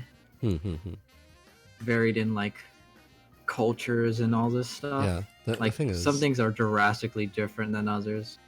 Yeah, I tried getting into Arknight's lore, tried reading through it and all the story and everything, and I was like, I feel your pain. I feel your pain. I'm always telling Nag and other people that like I love the world they're building with Arknights, but the story and like the writing, the story, it's so bad. They chose among the more boring places that they could have for it. Like you have Antarctica, you have all of these crazy other locations essentially, and you decide on Hong Kong. God damn it. They definitely have like really interesting settings in like all these places. Like one of my favorite places is what was it? Chernobyl? I don't know yeah. Like this like weird Russian-esque state, I guess. I'm not sure, but yeah. I'm like interested in the world they're trying to build, but they don't really do much with it because how the writing is structured. Yeah, the writing is just, Doctor, we have a problem. Doctor, we ran off. Doctor, this happened. Hmm. And just I'm like, also like man. way more interested in like the characters, like the side stories and all Mhm. that than the main story. The main story is like very boring. Yeah, I liked reading the side stories. Those actually gave a lot of insight into things. Yeah. That my thoughts exactly. I think they're the better at world building than the main story. Because it's Actually, I have a definitely... question for you Alright. as a writer. How would you improve the writing of Arknights? Let's see. I'd actually turn it more into an ensemble cast story, actually. Hmm. Because the one part that I did enjoy when it came to main story was when they actually did skip over to Chen, essentially, Hmm. and showed her perspective on things. And Chen as a Ah, I character see. I had see. a very fast development in her chapters, to the point where the moment Yeah. she drew the sword, it was just like, oh shit, okay, that's cool, essentially. Yeah. And it developed pretty damn fast. So it shows that they can be efficient with their storytelling, and they were very Mm. efficient in the Longman arc. So like chapter 5, Hmm. or chapter 4, chapter 5, they were very, very efficient in their storytelling. All of the preamble between chapters 1 and 3 was a bit, god, why? Yeah, it's such a slog. It's like none of Yeah. this even mattered anyways. And then when it got to Frost Nova, some of Frost Nova's parts were alright, but Hmm. yeah, other parts were just, why? Essentially. Yeah. The way I'd improve it is you have a lot of characters. You can make different ensembles and have them go about different things specifically for the purpose of the main story. Like you could have Rhode Island specifically contact, say, Penguin Logistics and have that crew suddenly Mm. involved heavily in the story for like an arc. Oh. And then you could have them Yeah. suddenly conflict with some other organization and they could hate each other or something, but you need them to work with one another, and then you have three different perspectives. You've got Penguin Hmm. Logistics, you've got Rhode Island, and you've got whatever third party that needs to be brought into the fold. Yeah, I So think that that'd be way really interesting. you could spice up the story and give... And also you can Yeah. you can give a lot more insight in those what do you call them? Those groups as well. Mm-hmm. Because I'm really interested in like all the factions that they have in Yeah. Arknights, but they don't go into any detail, and it makes me sad because they're the most interesting part of Arknights, but yeah, I don't really do much with them. Yeah, if you're writing a story with factions, you want there to be interplay between them. Mm. It Yeah, is yeah, a waste if you don't, honestly. Because, yeah. Like, yeah, by far, ensemble casts definitely make use of the fact that you have the characters to work with. yeah. And like they all have like interesting lore, like with like Texas and Lapland and whatever's going on with them, but like they don't go into any detail other than like lore descriptions. Yeah, So it's pretty like if you much. were to structure the story like that, as you said, I feel like they could do that. Like, there are more interesting cast members than the donkey, is what I will say. For sure, for sure. But, while in some of the later parts, donkey seems actually like, oh wow, that's actually kind of cool. But then Mm. it's a case of, you took so long to build up to this, you have so many more efficient characters you could use. And And also the payoff was not worth mhm. it, basically. And also I feel like it's a problem with it being a gacha as well. The thing is, it being a gacha shouldn't really cause too many problems, is the thing. Like, if you take a look at Genshin, for example, that is a case of an ensemble cast that actually matters. Because quite a lot of the Mm. characters do show their faces in different events, for instance, Mm. and do show up in other characters' stories, even. So, for Yeah, yeah. instance, one character I like pointing to, which is pretty well written in Genshin, is probably Mona, because Cool. she manages to pop up in... Let's see, she manages to pop up in the Meteorite event, so Officials one, Mm. and she manages to have Klee and a couple of other characters show up throughout her story itself. So it's just like, here's your character of which is interplayed into the world as it is, and they are Yeah. My thoughts someone that exactly. are known in the world. And the thing is, Hmm. before she was introduced with her story and everything, there was that one house in Mondstadt of which was sealed off by whatever water seal. And some people more or less assumed that she already lived there. Some people figured different stories or explanations. And that tied her into the world as it is already. And then her becoming a prominent figure in some of the other story beats and whatnot, and actually having an impact for being there is what caused her to actually have some credence in the story and not just be some random character you happen to roll for. Yeah. Because, the way... one of my favorite... you can go. Nah, go on. One of my favorite events, like, because they had, like, little story events for certain characters. Mm-hmm. And, like, one of my favorite ones was the one with Red, Ifrit, and Frostleaf. Where they're all kind of not really hanging out, but they're just kind of discussing stuff for their homework and all this. Like, Ifrit burns her homework. Red is standing on the wall. And, like, I think it's, like, really interesting to see them interact. Like, these different fact groups, different characters from different groups interact with each other in, like, a different setting that they're usually in. Like, they're all in Rhodes Islands trying to be normal kids, but they're not normal. Yeah. But like, yeah. Like, it's a case of when you have an ensemble cast, people are going to have favorites. What that benefits is the fact that those people who have those favorites will interact with the other people which have other favorites, essentially, thanks to those interactions. And then you get that side by side as well. And there's a lot of benefits just from that alone. Yeah. Like, you can build up the crazy amount of anticipation of, oh, you know about this character, but you also know about this character. What happens if these two meet? And just that crossover in itself is more than enough to build up a lot of hype. Yeah. For instance, the thought of, let's see, I think they did it in, like, Code Brawl, at least, when eventually you find out about Mostima, and then Exercise, and it's just like, or Exia, and it's like, oh, if those two finally meet again, then heck, essentially. And just all the other characters tied into that situation. So Code Brawl was probably one of my more favorite ones. Mainly just because it's Penguin Logistics, but hey. I'm really excited for the Abyssal Hunters one because I'm very interested in Spectre's story. Oh my. I'm really interested to see what they're gonna do with it. Because I think my favorites when it comes to dealing with this kind of way of storytelling is probably the Fire Emblem games, or at least some of the earlier ones. Yeah. Because Fire Emblem was known for having very, very strong ludonarrative cohesion instead of ludonarrative dissonance. Dissonance is the case of... Have you heard the term before? Ludonarrative dissonance? I have not.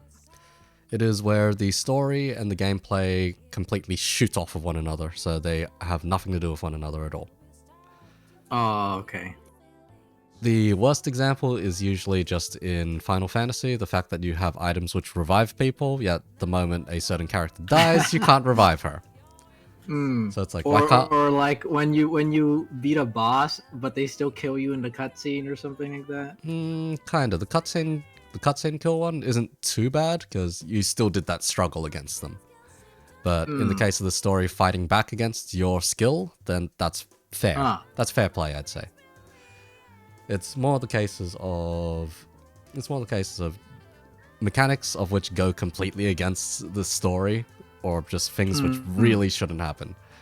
For instance, another case is, to some people, Last of Us 2, that game, because you were... There's a lot in the storytelling. You don't kill people. You are very capable of going on a rampant killing spree and offing every single character. And throughout, they're all screaming at you. It gets to the point of excess, which is why I just laugh at it instead. Because it's like, you tried. You went way too overboard with this. Because, like, they'd show a character, like, killing a dog or something, and then later in another character scene, they'd show some other character feeding certain dogs. Yeah, I remember that. I remember that. Yeah. I remember that. I know exactly what you're talking about. Yeah, It's those like parts are what threw people off so much because it's like it's more yeah. like trying to make them feel bad for what they did, but trying to connect it as well, but not in a really good way, I guess. Yeah, the thing is, people had no sympathy for the characters to begin with, so seeing this other side of things Yeah. really didn't stir any emotions or anything. It was I mean, more, they're just like generic NPCs. It's not like they're gonna make you feel anything. yeah, they also did it way too heavy-handedly. It was very obvious what they were trying to do. Like, Mm. it was a case of, oh, you're gonna kill these people later. It's no shit, you're raising death flags left, right, and center. Because the most shocking deaths aren't the ones that come with the death flags, it's the ones that come despite the death flags. Or despite the lack of death flags.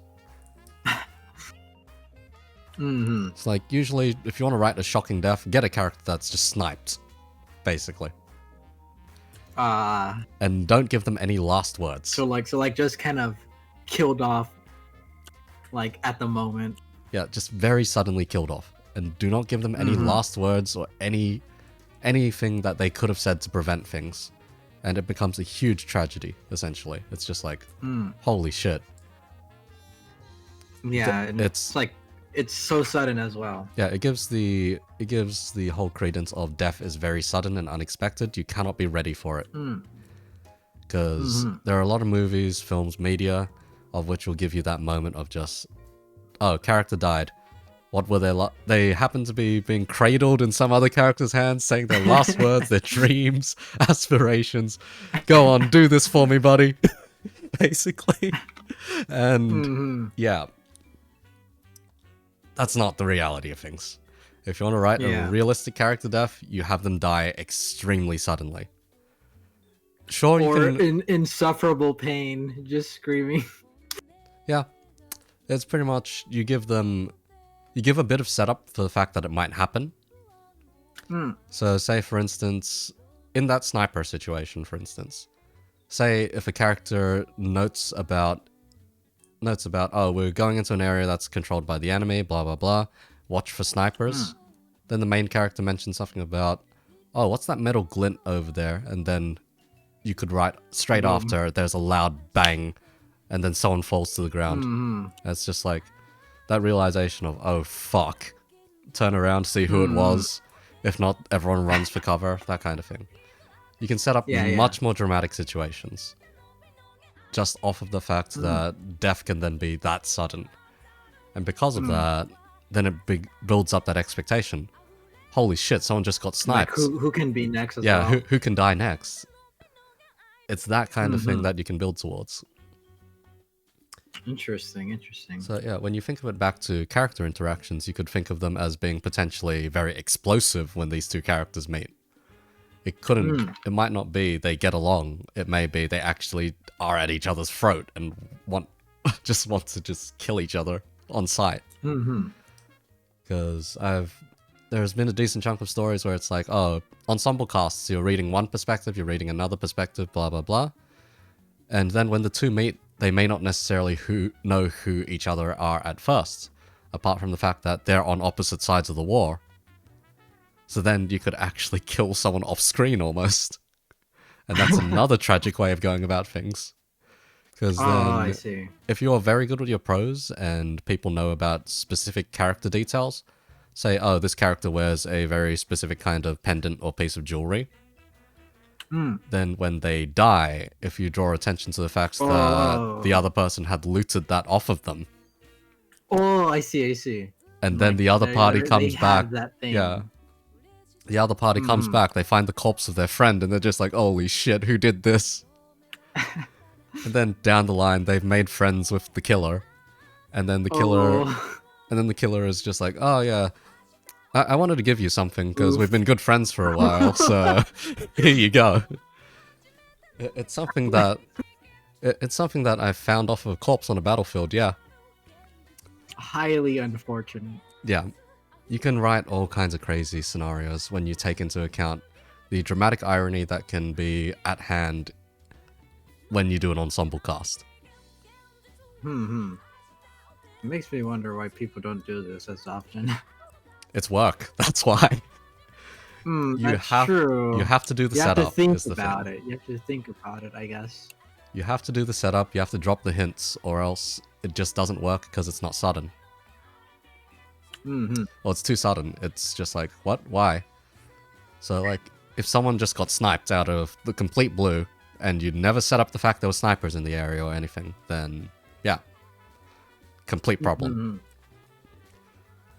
However, if you set up the fact there were snipers, you set up that they were going into somewhere dangerous, that anyone could drop at a moment's notice, and they were still being carefree about things, then you can have that snap realization when suddenly, boom, someone's dead. And it's the fault of the characters because they weren't being careful enough. Ah. So then you have a distinct setup, a reason for why it happened, and potential motivation. It's those kinds of things you need to set up first. So, for instance, let's take it back to art. When you're doing your art, if you didn't do your sketch or your composition first, then you're kind of fucked if you went straight into painting or coloring. You're not really sure what you're doing, just kind of going with it. It's why there are two types of writers out there. There are those which improvise like crazy, and those that write pages upon pages of planning.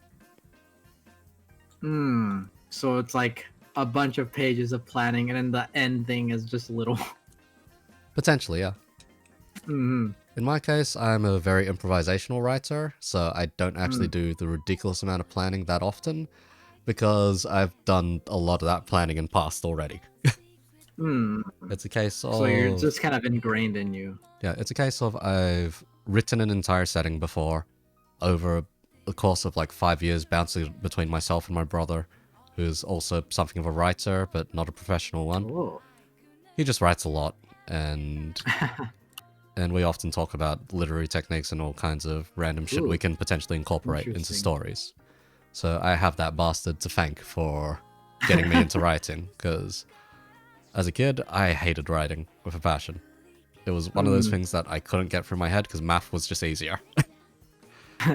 These days it's the opposite, and I can blame that bastard for it because he got me into reading novels. Hell yeah.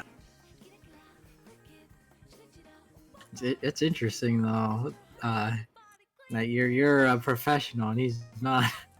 Yeah. He's a Sparky actually, so he works with electricity. Well, he's an electrician for the most part, and is he older? Yeah, he's older. Nah, that guy's passed down a lot of wisdom. Shame half of it was not the social kind. I had to build most of that myself. So it's very much a lot of book smarts instead. Yeah. And yeah, back to art though. Yeah, all that set up just to produce the image. Same deal with art. Yeah. Or same deal with writing. It's I get what you mean. it's just that a lot of people are only brought up on needing to write a short story. So, like, when you're going for high school, you only need to write 2,000 words. 2,000 words, you can improvise that on the spot, no questions asked. For myself, for my finals, like, finals before graduation was a case of... For like just English? Or yeah, for just English. Writing? For English, it was just a case of, okay, I'll just write. I had almost no plan. I saw the prompt and I just let my pen do the work. And that resulted in a pretty good score, considering that, yeah, I had zero planning. When it came to... do it. I have to like think just to get anything decent. When it came to university though, that was a different matter. The first creative writing class I had, I was actually slammed really hard. And then I learnt from a lot of that, and by the time I hit third year, I wrote an almost perfect piece. Ooh. According to their standards at least, so I was just like, god damn, okay. Because at that point, you do have to write 3K, 4K words, and it actually needs to be decently consistent. Have reasoning, plot development, all that stuff behind it. You can't really just write a movie script and expect to pass it off anymore. And they teach you a lot about how to do it, and the situations you need to throw characters in, the kind of world building you need to do. You also have to like limit yourself to specifically 3,000 words. Yeah, you have to cut to that limit. Makes sense, makes sense. Because my particular piece was about dreams. essentially. Oh. I chose that because it was one of the easiest things that people could relate back to, and people knew that their dreams were wild and wacky, often could be prophetic or at least foreshadow some shit if you really thought about it too hard. And yeah, just that kind of interplay between that. So I decided, okay, what happens if I take that concept a step further? What happens if I hint that dreams are accessible to other people? What if I hint that nightmares aren't necessarily a natural phenomena, but something that is caused by bad faith actors out there? So What do you mean bad faith actors? people which are just out there to screw people's nights over and whatnot, so just criminals. Oh. So I hinted that kind of stuff, and I was like, okay, what happens if I decide to center everything around an organization of which is essentially dream detectives or dream peacekeepers? That's actually very interesting. So these people would every night. So I essentially just called the sounds like a plot of like a kid's show. I called the organization the Nightingales, and it was a case of they'd be night shift workers essentially. And when it came nighttime, they would go in, investigate people's dreams, make sure nothing terrible was happening, solve whatever cases were happening, and bring whatever to justice. And I went for the typical Noir kind of route of things from that. So a very fantastical sci-fi kind of basis, only grounded in Noir instead. And I went for the very stressed detective kind of angle. Of the, yes, I've seen this a million bloody times, so... I am tired. I am tired, I've worked 8 hours, I still want to keep working. That was a case of obsessive. I want to keep working because this is the only thing that gives me life anymore. So it's just over and over. Oh boy. Keeps working. That sounds very familiar. And eventually I made the guy get delusional. The dreams started popping out into his everyday actual life. So it was like, oh shit, why are you here? And some of the other characters would watch on and be like, there's no one there. And they'd watch the guy slowly travel down into madness. And eventually, because you need to resolve your story somehow, he'd eventually come to terms with it, go to sleep properly outside of work, essentially, and then, yeah, solve problems that way. And because of that whole setup, I had a lot of world building to work off of, a lot of situations I could draw from, and make sure that nothing seemed like absolute bullshit. So the resolution to that worked out perfectly reasonably. I was just like... You could definitely do a lot with dreams. I'd say like dreams are like really expansive for like any medium. Dreams are easy mode, really is what I will say. If you want to go hard mode, right? Hard fantasy. That is very difficult to do without pissing people off. Because when it comes to fantasy, most people think either Tolkien or D&D, essentially. Like your typical knights and dragons. Knights, dragons, dwarves, elves, whole shmabang, essentially. Realistically, that is... If you try to just emulate the surface elements, it'll be a copy, pretty much. Yeah.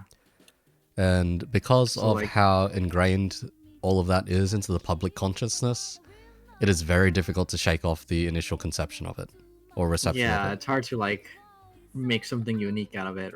Yeah, like a dwarf, you're expecting them to run mines and like hold grudges, essentially. That's dwarves for you. Elves, you're expecting them to be pretty high and mighty, good at magic, that kind of shit. And then like if you try and deviate, then like people would like be like, what is this or something like that. If you try and deviate, but don't deviate enough, that's when people are just like, oh, this kind of shit. Yeah. If you deviate It's like enough... a lose-lose. It's a Yeah. lose-lose situation. If you deviate enough with like all kinds of extra elements that you're bothered to explain and move on from, and like you're actually reasoning some extra world building for the specific inclusion of these elements, then it works out fine. For instance, one of the most hotly contested things at first was a different setting for role-playing called Shadowrun, which was just cyberpunk, but you have all the fantasy races in there. Oh. At first, it wasn't reasoned too well, and it was more like just an injection of fantasy, essentially. But over the So like years, just putting, yeah, just like putting like kind of just sticking fantasy in somewhere where it's not supposed to be. pretty much. Over the years, though, they rationalized it a lot more. The fantasy elements used to be in the setting before, but then they disappeared for an extended period of time before now coming back. That way they could explain away the fact there wasn't like a long extended history which made things go completely different to the real world, essentially. So it's that kind of loophole or consideration you can take instead to go about that kind of world building. And from there, they could then talk about what happens when fantasy is suddenly harshly reintroduced and all the implications from there. So that kind of storytelling is well received for the most part. So Shadowrun has become a more beloved setting than a hated one now. You know what everyone should just do? Just copy Shrek or something. Shrek is a case of parody. Full Disney parody. As in... how does one put it? Shrek is genius because it plays off the fact that people are getting sick of Disney films. Because Disney had gotten to the point of everything even being able to be franchised and turned into a bloody theme park. And they were just all children's folktales and whatnot. And it was the dumbest shit possible. The irony of that is that there are Shrek theme parks or whatever, like Shrek rides. There are now, but yeah. Pretty much, it's the reason why in the first Shrek film, the moment they arrive at like Farquaad's castle or whatever, it's all almost like Disney Park, essentially. That's what it's meant to. Yeah, that's what it's meant to resemble. And how lifeless and soulless it all is, because it's very clearly just money talks, essentially. That's the whole impression Shrek was meant to give. Just, oh, yeah, all of this fantasy magic and whatnot, or all of this fairy tale kind of shit. Yeah, nah. Don't need to follow that formula forever. It's not going to be the only thing that's successful if we can make a film of which completely subverts everything. So Shrek is up there in terms of like clever writing, just hands down. I'm kind of surprised there's not many not really copycats, but like media that does stuff similar to it, I guess. Subversion is hard to do. Hard to do right. Without looking hard to do without pissing people off. Hard to do without pissing people off or being really edgy about things. Oh yeah, for sure. Because I think if we were to go to anime, for instance, there's Madoka Magica. That one is literally a case of everything starts out like... Everything's just trying to be dark. It starts out magical girls and then it goes really dark really fast and it's just like, oh god, oh fuck. And because they went all in on it, it worked out and became a lot of people's favorites. If they went half-handed in it, then everything would seem very needless or pointless.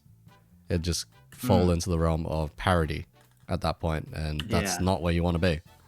Just kind of being edgy for the sake of it. Like, let's see. If I'm to draw this back to art for a moment, when it comes to finding your own art style, how do you feel about, trying to emulate someone else's art style at first? I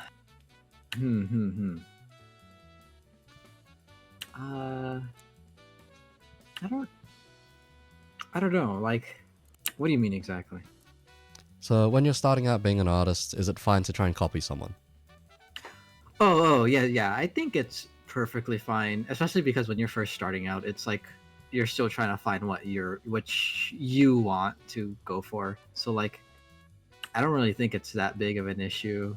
Of course, I do think like artists can own a style. They develop their own style. Like they take all this time to develop their style. But I do think it's pretty important to look at what you like from other artists to develop your style first. Fair enough. In which case, let's see. From there then, do you find that there's a style of which has more universal appeal then? Hard to say. because there's like so many styles Yeah, out there there. really are. I can't really say there is. I don't think there's any universal style that has like this kind of appeal because how unique a lot of styles are, which is pretty. I think it's really cool how many unique styles there are out there. Everyone has like their own look. You know what I mean? Fair Yeah, enough. yeah. But yeah, I don't think there's one universe like that. Like, I can't really pinpoint a universal style that is like very familiar and like a lot of people use and that everyone likes. Fair enough then. Yeah, yeah. I feel like more people are attracted to something that looks different but also looks good. Yeah, yeah. That's why people really try and focus on styles. A lot of people want to be different, you know. Do you find that it's a must to have developed a style of your own? Not really, but kinda. I think it is important because it does help distinguish you with everyone else. But also, I don't think it should be the main thing you should focus on. I do think focusing on your skills first is more important. But yeah. So fundamentals, pretty much. Yeah, yeah. But I do think style is really a big part of why appeal of why people do art. It's a really weird case. Let's see. So, for instance, if you ever saw yourself deviating from your current style, what would you be going for? I feel like I'd go for more angular and more sharp looks. Okay. A lot of the original artists I used to take inspiration from, their name is Latin, and they did like really sketchy, sharp drawings with lots of contrast and simple colors, which is quite different than my current art. It was a lot more similar when I was first starting off drawing and basically just taking inspiration from them. But as I progressed, I started finding more and more artists, and as I got more skilled, I started taking more things from them. Fair, And yeah, fair. yeah. But yeah, I'd say if I have to choose a style, I would maybe shift to it'd be that kind of style. Fair enough, because if I relate it to writing, getting a distinct writing style is important, at least if you're a standalone fictional author. However, you need to give in when the client wants you to write a specific way. Yeah, I know there's some things like that for art too, in like the professional, scene where people would ask to do like a specific style, which is why some artists practice different styles. Like, it's a case of consistency when an art director tells you, okay, you need to follow this guideline. Yeah. Basically. Would you ever find yourself in an art team? I would like to be, but I don't really know people like that, so yeah. I'm only in like art groups with my friends, but like not really like a team or anything. Because yeah, the time I was in a team for writing was ghostwriting.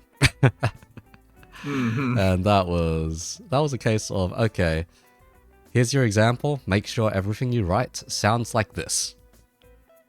You need to sound outrageous, outspoken. Man, you needed to sound pissed. You needed to drive it home that something was an issue when it really wasn't. That was the kind of writing I had to subscribe to, and that was just like, man, I hate this like, so much. kind of get rid of your own personal style just for that. My own personal style, when I write fiction, it's normally there's a lot of monologue, essentially. There's a lot of the characters' thoughts, sensations that they're going through. So when I appeal to senses, I will immediately appeal to visuals, sound, and then smell, essentially. Mm. all in almost the same paragraph, just straight up, one after another, bang, bang, bang.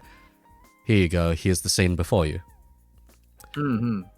When it comes to more professional writing, though, I've had to condense it down to the point where the essentials are only required.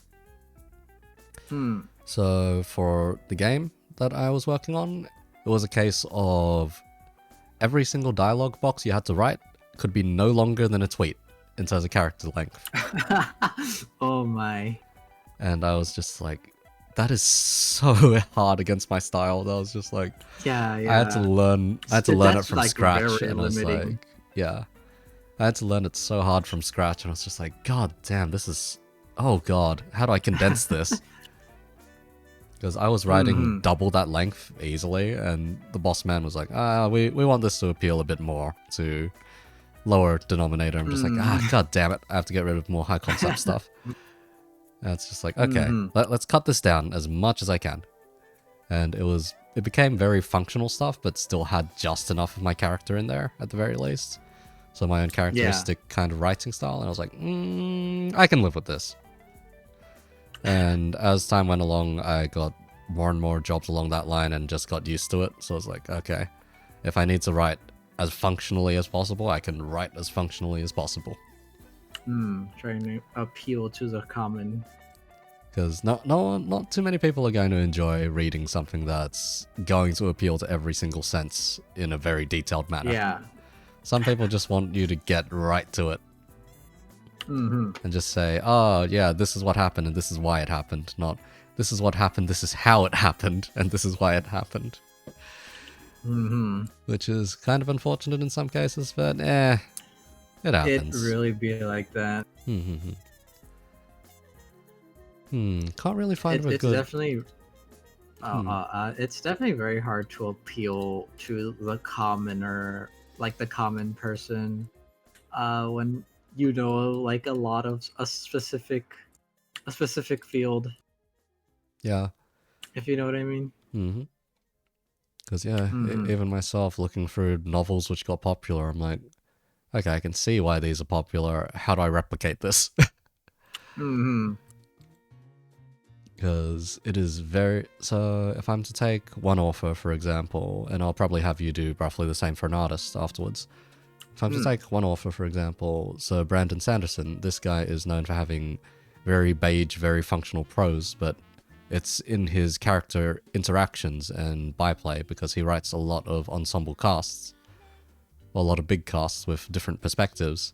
It's through all that interaction and through the dramatic irony generated between those that his stories become something amazing, and his world building is exceptional. His magic systems are insane and well thought through for the most part.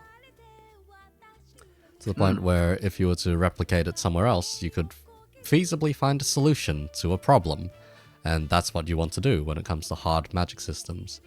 The difficult part then is replicating that in, where do I start with making rules for magic? Where do I start in getting these character interactions to actually matter? And how do I write without giving off the express impression of a scene and being super efficient with writing? So it's that kind of thing which I looked at and I was like, this guy is one of the best writers out there. This style doesn't sound very hard on paper. It's what you do with it which is really goddamn hard to do. Yeah. So if you run into that kind of feeling with an artist where you'd see, oh, this work is very popular, and then you'd figure, how do I do that? I think about that with literally every artist I've got. No, that's good, that's good. But like, with art, it's a bit different.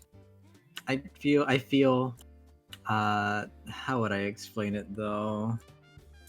I'm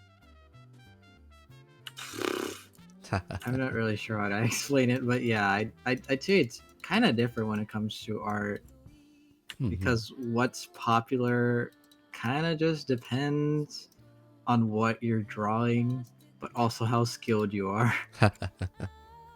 In the end, it all comes back down to practice, eh?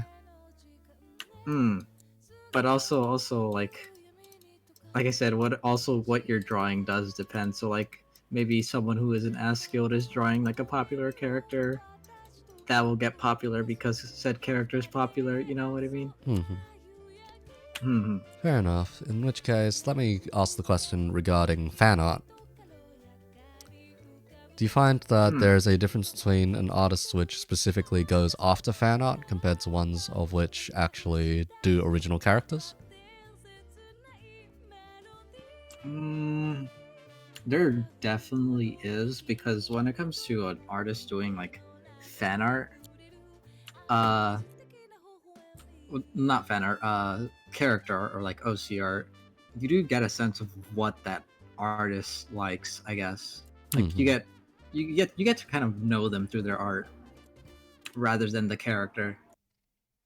Fair enough. Because if it's like when it comes to like fan art, of course it's usually going to be in the lines of like how that character is or Mhm. who that character is. Okay. So like you don't really get much of a sense of who the artist is. Maybe through their style or like their process and all this. Maybe you can get a sense of who that artist is, but I feel Hmm. like you can get a lot more from OC artists and what Yep. they like, what they don't like in a character, uh, personality, and all that stuff. That's my thoughts on it. Fair enough, fair enough. Spec brought up an interesting point. Flavor of the month. Same as flavor of the month for games, I suppose. Favorite months. Hmm. Yeah. Yeah. I I know there's definitely artists who do flavor of the month because I mean it's kind of just free cloud, I guess. But mm, it kind of rubs me in a bit of a wrong way, to be honest, because sometimes it feels like they're kind of drawing just for clout instead of for the enjoyment of drawing. Hmm. Or like they might not even like the character and they're just drawing them because it's popular. Yeah. Lacks the passion, I suppose. Yeah, but that's basically it. It feels like it lacks passion to me. Hmm. I mean, I can't really say much because I don't know those people and I don't know why they draw it, but yeah. But it's the impression you've received anyhow, Yeah, I'd yeah, say. yeah. Yeah. We don't It's really kind get of that how it as is. we don't get that as often in writing outside of, say, tabloid writing, of which was a whole different other field. God Lord, Mm. why? Yeah, But yeah. it's kind of hard because you're not like drawing a character or something. Hmm. Like the thing with writing was if you were part of, say, let's see, I had a bit of a stint at a games journalist at some point, and I Mm. would normally write very off-season kind of stuff. Just Mm. more sweeping commentaries on certain games which I had played in the past and wanted to get my head around, essentially. It was just like, oh, Mm. yeah, here's this game. It's not in season anymore, but do give it a read. In some cases, they Hmm. were pretty successful. Other cases, it was like, whatever. That article is that article, Yeah. essentially. But Hmm. most people got a general sense of I was one critical bastard when it came to certain genres. Like Hmm. roguelikes specifically, or roguelikes and lights specifically, those two genres, I was just like, buddy, you making a roguelike? Alright. Make it perfect. Alright, here's some things you must avoid, here's some things you must include. Make sure you don't do this wrong, pretty much. Hmm. And Yeah. for myself, getting into that kind of game dev analysis sort of mentality was probably quite damaging to my enjoyment of games, honestly. Mm. Because there is not a single game that I play that does not get any scrutiny from me. Not by a long shot. Understandable. Every game I've played at this point, it's always been, okay, how would have I done this? Or how could have they done this to make it more reasonable or more or less Hmm. troublesome or anything? And it's just straight into that I mindset feel like of that's what, kind of yeah. I feel like that's a mindset that a lot of game devs go through, Hmm. and it just kind of sticks with them, and it makes it hard for them to enjoy a game. I mean, I made it worse on myself. I started writing notes. Mm-hmm. Because a lot of game devs, they'll see something, they'll note it down in their memory and be like, oh, I can use that later maybe. Me, Mm. let's go! After playing a game for 2 hours, start scribbling down a shit ton of notes. Okay, what did I like about this? What did I hate about this? What can possibly be used in different genres? Blah, blah, blah. And it's gotten to the point where I just have my own dossier of a whole bunch of games of which I can reference back to as like a dictionary almost. Oh, And interesting. that's my game dev trade secrets at that point. If I look back through there, then I can pull out certain solutions to certain issues which may not originally have been thought of. Oh. If I'm to pull out a very dumb one, which I considered for a game I was working on, it was because they wanted to introduce that whole card aspect of things and playing cards and whatnot. There were 2 places I could look for if they wanted to make a action game with cards. And that was probably Kingdom Hearts and some other series from on a GBA or on Game which Boy. one was it?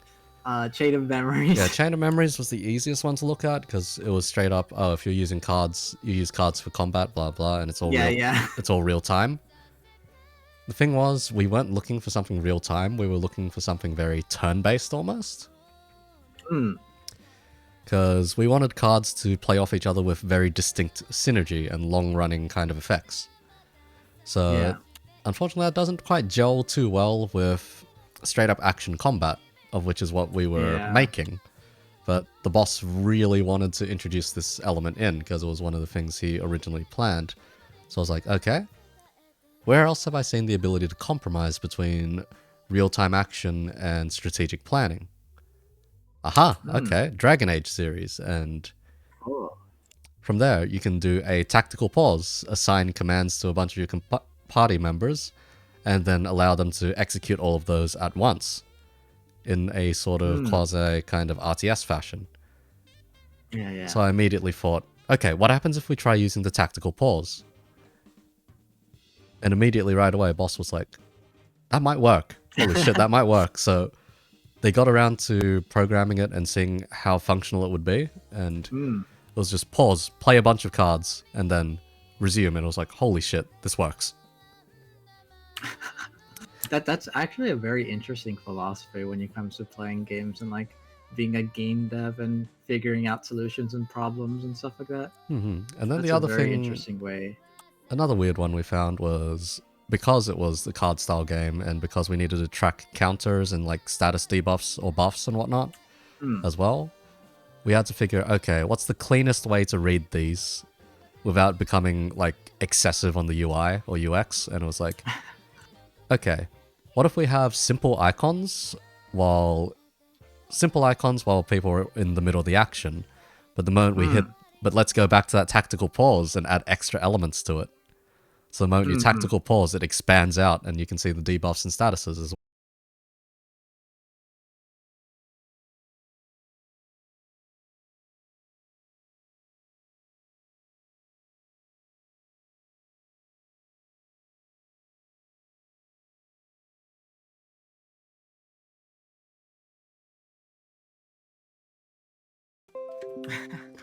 God freaking damn it. I was like, huh. It had been a while. Yeah. When it came back to check on us. Ah, God, I should not have disco-mo at the start, shouldn't I? But yeah. Back to what was out there, the inspiration for like all the status icons and whatnot, we thought, okay, what kind of games or what genre goes ahead and demonstrates this in as clear a way as possible? And we figured MMOs. But we also figured gacha games. Wait, really? How? Yeah, some gacha games are very, very straightforward with like status effects and buffs and whatnot. FGO, for example, does it pretty easily. It just shows it right next to health bar and whatnot. Or as it's just like small, showing simple a little icons. icon. Yeah. So that kind of stuff, we Yeah. figured, why not? Make use of it. And yeah. From there, yeah, all the kind of dev considerations slowly kind of fix themselves. Because it becomes a case of, okay, if I need to borrow this element from here, how can I incorporate it so that it fits naturally? And if I want to import some crazy giant system of which seems originally impossible, what ways can I, what ways can I facilitate it? Mm-hmm. Because, yeah, card-based Interesting. combat and action combat do not play very well together unless you make a lot of exceptions. And we did make those exceptions, so I believe we had a decent loop going for us after that point. Hmm. Do you find that kind of thing with art at times? Needing to borrow certain things for certain aspects? Oh yeah, for sure. I'm always like, if I don't know how to do a certain thing, or if I want to do something a certain way, I usually kind of borrow it from an artist, or like how they do it. I borrow their method or paint style to do that. Mm-hmm.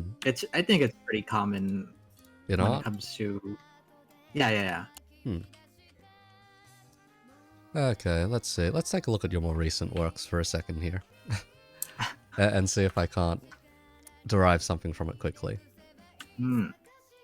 Because I had one initial thought of what I might ask, but I'll need to confirm it quickly.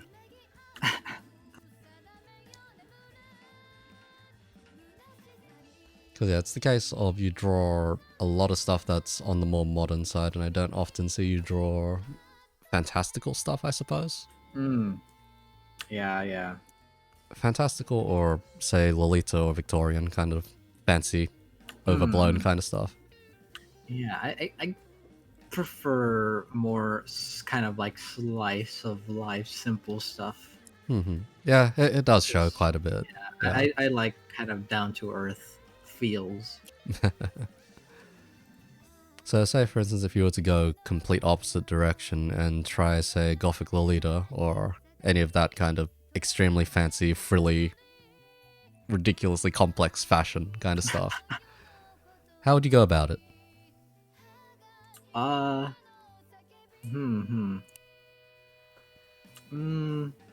That's really hard to say. Well, most of the time I still try and keep things relatively simple, even if they're complex. Like the way I paint, the style I paint, really lets me like get away with a lot without actually putting in effort. So like I would like paint all these frills. I would like paint them, but like not actually like make them as detailed as they can, just so they're serviceable and they still look like frills, you know. Yeah, that's how I usually approach things like that. Fair enough, in which case. Anyhow, let's see if we can't get to some more conclusive stuff at the end here. Because, yeah, we've been going on for a bit over 2 hours now, and yeah, we've gotten a reasonable amount of stuff out of the way. Yes. So let's see, one of the simple questions that I asked was, do you have any particular goals for the future, whether it be in regards to your art, streaming, whatnot? Well, first and foremost, of course, the main one is becoming a professional illustrator. Fair. But that isn't coming until who knows when. I gotta like work towards it. It's a fair enough sentiment to have. But that's my main plan for the future.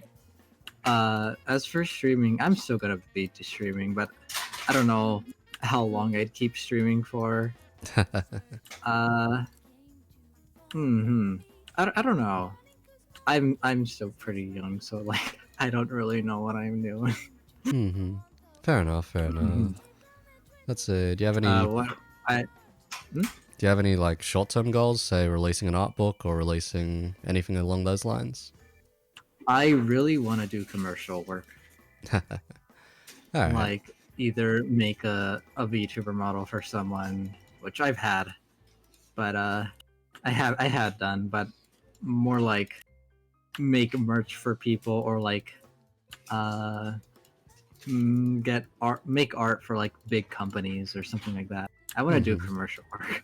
You want to get out there, yeah? Yeah. Although, yeah, like I said, I still just need to become more skilled. Oh, you're on the way there if you're drawing practically every day. Because yeah, True. anytime I look on Discord, I see, oh, he's in Clip Studio Paint again. One thing I would like to mention is I've been only drawing like seriously for 2 years, so I feel like I've progressed a lot Holy heck! over just that course of time. Oh god. Wow, I didn't expect 3 of these at once. I would recommend making Yeah, it so I that know, only I know. verified accounts can go there. But yeah. No, there's an easier Anyways. solution. You just ban big follows. as a phrase. Yeah. I don't really know where I'm gonna end up in the future because like I'm still just kind of figuring out what I want to do or if I'm gonna even be able to do that. So yeah, You're young. You're an illustrator. You've got a ways to go, I'd say. I'm baby. I'm baby. I've got myself, which is just grizzled, been all over the bloody place. God, why have I been all over the bloody place? I should have stuck in one place and gotten good at something, but Hey, yeah. at least you're good at writing. I do think it's nice to be able to be skilled at multiple things, but I guess that does bring up the problem of like you're not like specified in one area. Yeah, it's a bit unfortunate. It's a case of, yes, I know how to do this. I don't know how to do it amazingly, which is probably what you're looking for, Yeah. but I know how to do it. Because yeah, even for agency work, it's like, yeah, I know more or less the gist of how to do this, but you want this to sound amazing, so I'm going to refer you to someone who can do it better. Yeah. So I kind of wanna. I'm trying to prioritize just illustration. I've been asked like if I'm gonna do animation and stuff like that. I've been asked stuff like that before, but I'm just like, yeah, that's another beast I need to tackle. Animation is, oh boy. I mean, it's not a bad field to go into if you've got an institution that offers it, but it then means you have to speed up your process like crazy. Yeah, and that's like, it's really contradictory to like my mindset as an illustrator. Like, I spend too much time on a drawing. Yeah, you want stuff to look good, so it makes sense. Yeah. And then compared to an animator, I watch my cousin and it's just like, holy shit, you draw really fast. Yeah, they pump out things so fast. I'm like, how are you so powerful? Like when I see like, her, yeah, like when I see her draw, it's just like, oh god, you are doing this casually while you're watching a YouTube video. What?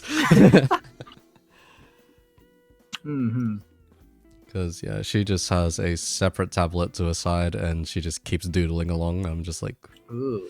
I'm just like, Christ alive. She's an animator? Yep.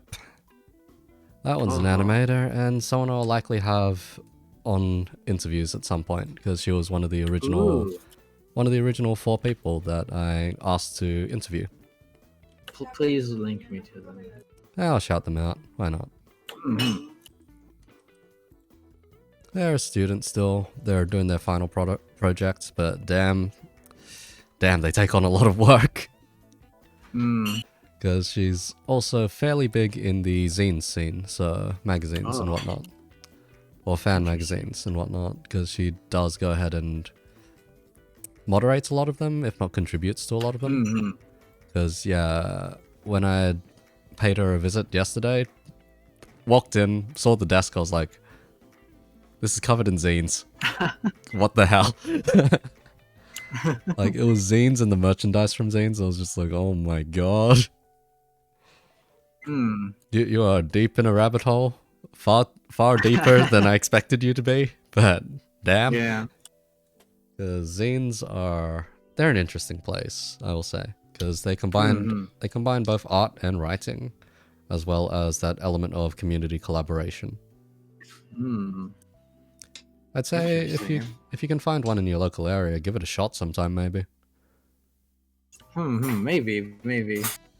Because that could be an interesting doorway into more commercial work, essentially. Because zines are sold off as well, after all. Actually, yeah, that'd be quite an interesting opportunity. I should look into that. A lot of them are Mhm. often fan work ones, but there are some which do straight original work as well. Hmm. Yeah, I do want to like be able to make a living off of my own work. It's a pretty underground scene, I will say, but one that is very expansive. Hmm. Especially in the digital age now, where it's not necessarily just like come in, distribute fan works. It's some of them can be very big projects of which get advertised like crazy and then suddenly get released. And it's like, damn, man. That's the one main thing I got off my cousin anyhow. That zines are just like, what the hell? Why? Because yeah, it is more or less the coming together of art communities and writing communities at the same time. Interesting. Have you ever done that? I've been tempted before, but never really gone into it because a lot of the artists just write their own work, and I'm not much of an I artist, see. so yeah. Like if I stuck, Never too late to start learning. if I stuck with art, I'd probably be fine. I'd probably be a decent artist by now, but I dropped it, and I only really pick up a pen or a tablet every, I don't know, once in a blue moon. Mhm. So I very rarely draw. The only times I really do art these days is just that quick pixel art.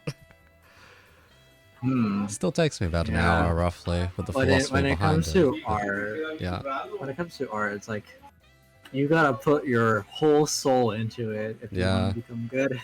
You gotta get real consistent with it. It was the same. Yeah. It's the same why for piano. I am nowhere near the best piano player.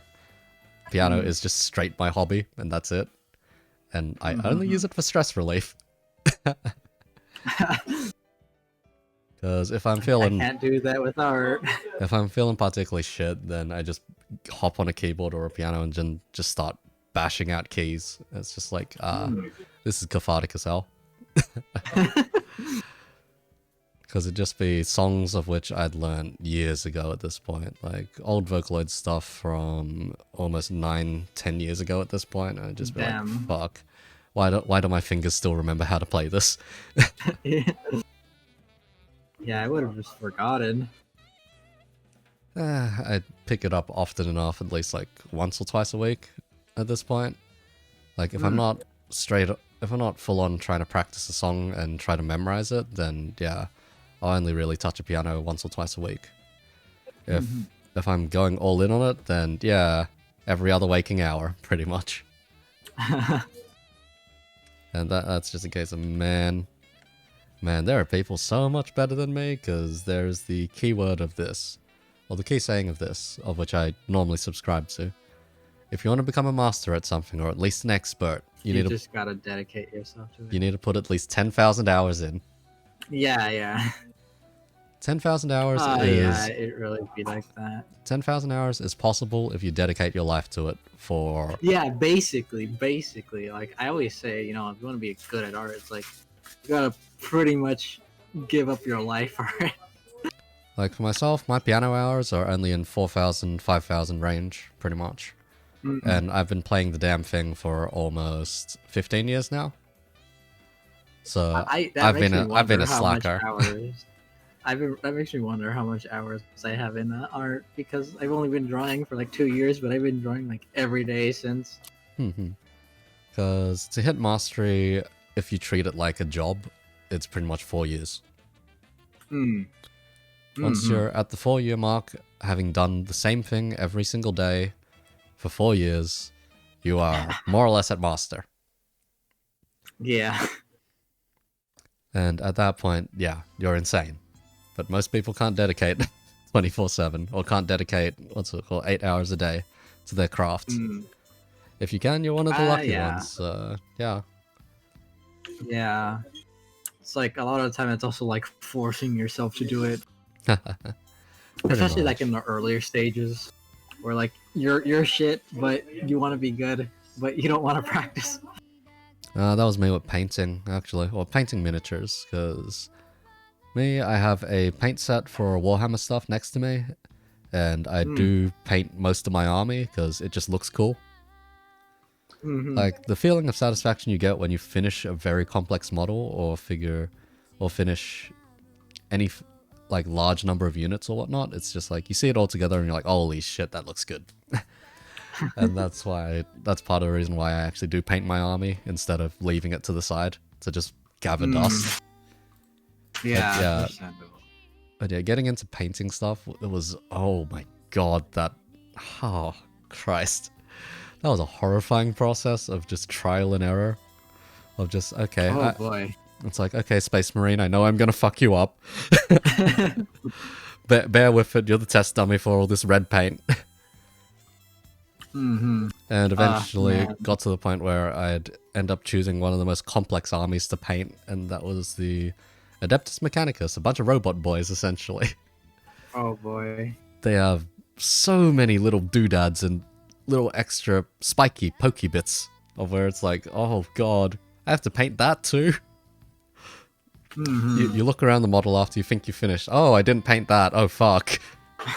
you look again. This guy is a literal caterpillar. How much detail can he have? That's just like, man. Like painting anything in real life instead of like digitally, you gotta be like a master at it. Like, good god. Like, man, you would probably scream at me if you ever saw my digital art process. Holy hell. Because the thing is, I do it very analog, almost. So, you know, whereas most artists will, like, make thick layers and whatnot and just build those up quickly on digital art, essentially. So you'd have, like, I don't know, base tone, then... Well, you'd have base color, then the layer on top, and then the rendering, and that's about it, realistically speaking, for a lot of artists. Myself, you'll watch as I go through about a dozen freaking layers.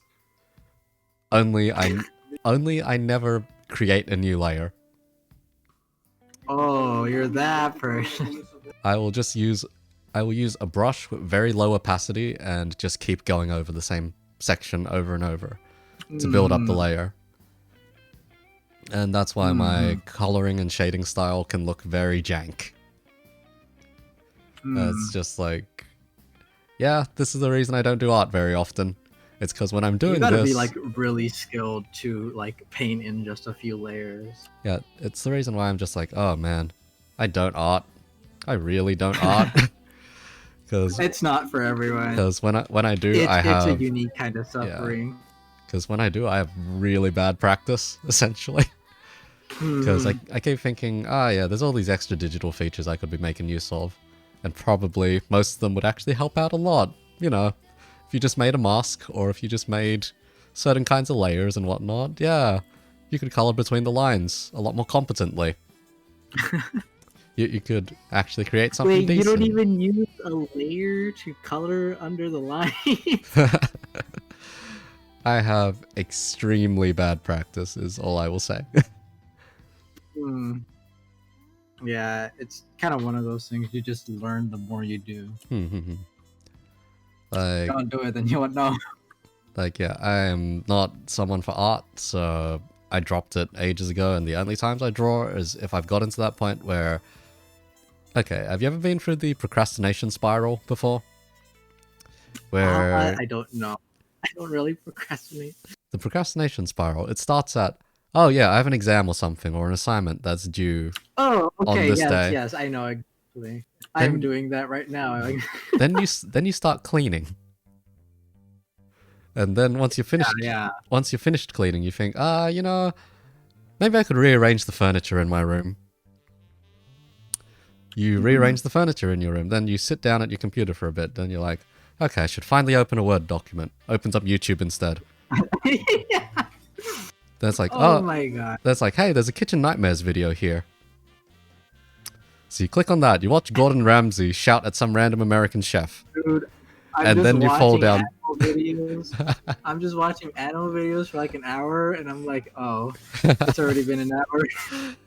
But yeah, then Gordon Ramsay, it's like, oh, there's more Kitchen Nightmares, and you just autoplay the list and you keep watching, and it's like, oh man. By the end of that... Maybe I should get through it.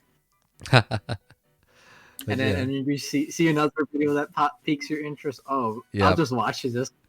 I'll just watch this. And then you start bargaining with yourself. It's like, oh, yeah, I'll just do this one thing. I'll do that thing. And then you I'll do that find tomorrow. and then you find out that some random weird hobby or talent or skill exists and you want to give it a shot yourself. In my case, that's happened at least 4 times in past. Mm. The first time was, oh, I wonder how you flip a butterfly knife. Proceeds to learn how to flip a butterfly knife. Oh, yeah, that's actually pretty cool. And what's worse is I spent a couple of hours making one out of paper just to be able to flip it. And it was a fairly competent one, actually. Decently weighted so that I could actually do some of the tricks. And that ended up just having me learning how to flip a butterfly knife. I was like, Jesus Christ, why'd I learn this? This is the most useless thing I could Why have did I done. learn this useless thing? Because it's so useless, because in Australia, you can't own one to begin with. It's just straight up illegal, so you can own replicas, kinda. Replicas that can't be disassembled and functionally turned into one, is what you're allowed to own. But that's within, like, the grey zone. Yeah. Then the next time after that was, oh, what happens if I learn how to read tarot cards? You know, that'd be pretty cool. Learn how to read fortunes, have a deck on my desk. Fuck. At this point, it's just like, god damn it. Okay. I actually have a very funny story with tarot cards and Neg, specifically. Do tell. That one I'll tell in a bit. The next one was along the lines of, oh, what happens if I learn how to do Japanese braiding? So, kumihimo. What? It's, if you ever seen the movie Your Name, and specifically how they braid cords and ropes there, I learned how to do that. Yeah, but why did you want to learn that? I don't know, I actually give those out as gifts still, actually. If I consider someone important enough to me, I will stop what I'm doing, maybe put on an anime or something, and then just start braiding. And after a while, yeah, you eventually have a product to show for it. So I've given out at least 12, 15 of those at this point. Just the random people that I considered worth it. And then the last one was art. Oh god. Art. There was a point where I was like, you know what? What if I just stop and draw something? Kitchen Nightmares isn't doing it anymore. Let's draw. How's that for you? Let's see. So, if you remember my profile picture and design I had beforehand, or before my current one? Yeah. That I drew myself. What? It's so cute. It's so good. I do not particularly consider it great, because I can see where all the flaws and errors are. I think it's cute. Because, yeah, it was the basis of my current design, because I sent that to Hen, and I sent a bunch of Victorian bartending sort of outfits over to Hen as well. Yeah. And then said, okay, make this character as androgynous as possible, blah, blah, blah. Here's a couple of other details that you can try work in. Oh, make sure you use a lot of flowers. Yeah, flowers are good. And that's, my current design is the result of that. So at the very least, I had a basis. She looked a lot younger when you drew her. But yeah, it was the case of the main elements that were kept were kind of the hairstyle and the ribbon, essentially. The hair. Because the ribbon, I was like, I like red ribbons, because personally, whenever it comes to parties and that kind of stuff, I normally wear a bow tie. And it's just a straight red bow tie. But yeah, that's essentially what procrastination did to me. Learning 4 skills that I probably should have kept away from. Because, yeah, tarot cards, it's just like, when do I ever need this? Then flipping a balisong, when do I ever need this? Learning kumihimo and how to braid stuff, it's like... Learning how to braid stuff was just like, when do I ever need this? Actually, legit, when do I ever need this? And then art was a case of, I'm not an artist, what am I doing? Hey, it at least looked really good. I'll give you credit for that. It was good enough for me to consider, I'll use that as an avatar for a while, why not? Until I find an artist that I really like and want to actually commission something off of. And for Hen's work, the moment I saw theirs, I was just like, holy shit, okay. This one's the one. Was 0 questions asked. I was just like, oh fuck. This artist resembles some of my favorite artists, but they know how to do flowers. So I was just like, Yeah. oh god, here we go. But yeah, I'll tell this one last story because it more or less has tangential relations to the last question I'll ask you for the night. Anyhow. Oh. So the last story concerns Neg. It was at a random party and I was one of the people managing it, essentially. So it was like a public affair.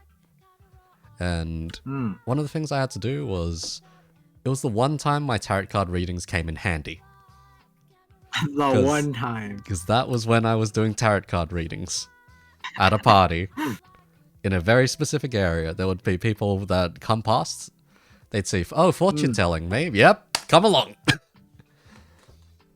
And it would be pretty much a case of I would lay out the cards, have them ask a question, and then relate it back using whatever method I did, which is more of a magic trick than it is proper reading, anyhow. Because it is very much playing off people's psychology and how they would normally ask things, essentially. At some point during the night, Neg came along. And I'd known Neg since high school, basically. And Oh, wow. back then was a very different time, and when it came to properly meeting each other, yeah, that was an interesting time too. Anyhow, came to the point of, okay, she wants a reading. All right, I'll give her one. She asked something very personal and whatnot. I'm like, why do I know the answer to this already? God damn it, Neg, don't make me do this to you. So there's two methods of reading. There's warm reading and there's cold reading. Warm reading is where you look at the person in front of you, derive various cues, and try and read them that way. Yeah. Cold reading is where you already know the information. Already. So, like, you know the person? If you know the person, or in the more devious cases, you had a private investigator look into them. Oh. Such that you do know the person.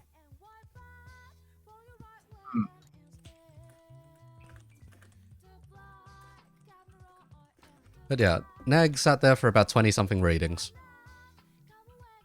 In a row. 20? Huh? Yep. Wait, so are these just supposed to be like quick one reading or something? It's a quick reading that takes about 2 to 5 minutes, roughly, usually. Pretty sure she was there for over an hour and a half. Oh boy. And it was fun. That sounds like a very Neg thing. I'm not even surprised. I don't, it was fun. I was just like, I could tell she was drunk as hell, and I was like, buddy. Because it'd be like, yeah. Because it'd be like, I do the reading. If it was a depressing one, I'd just give her a head pat and be like, it's fine, it's fine. But no, that was actually a fun night, that one.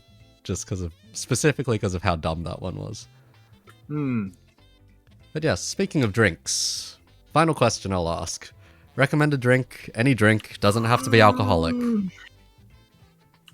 There's two drinks I would like to recommend. Oh, by all means. Well, there's my typical drink, which is just lemonade. Like, I drink lemonade with everything. No, lemonade's great. It's like my go-to. It's my go-to for anything. My go-to alcohol more or less tastes like lemonade, is the thing.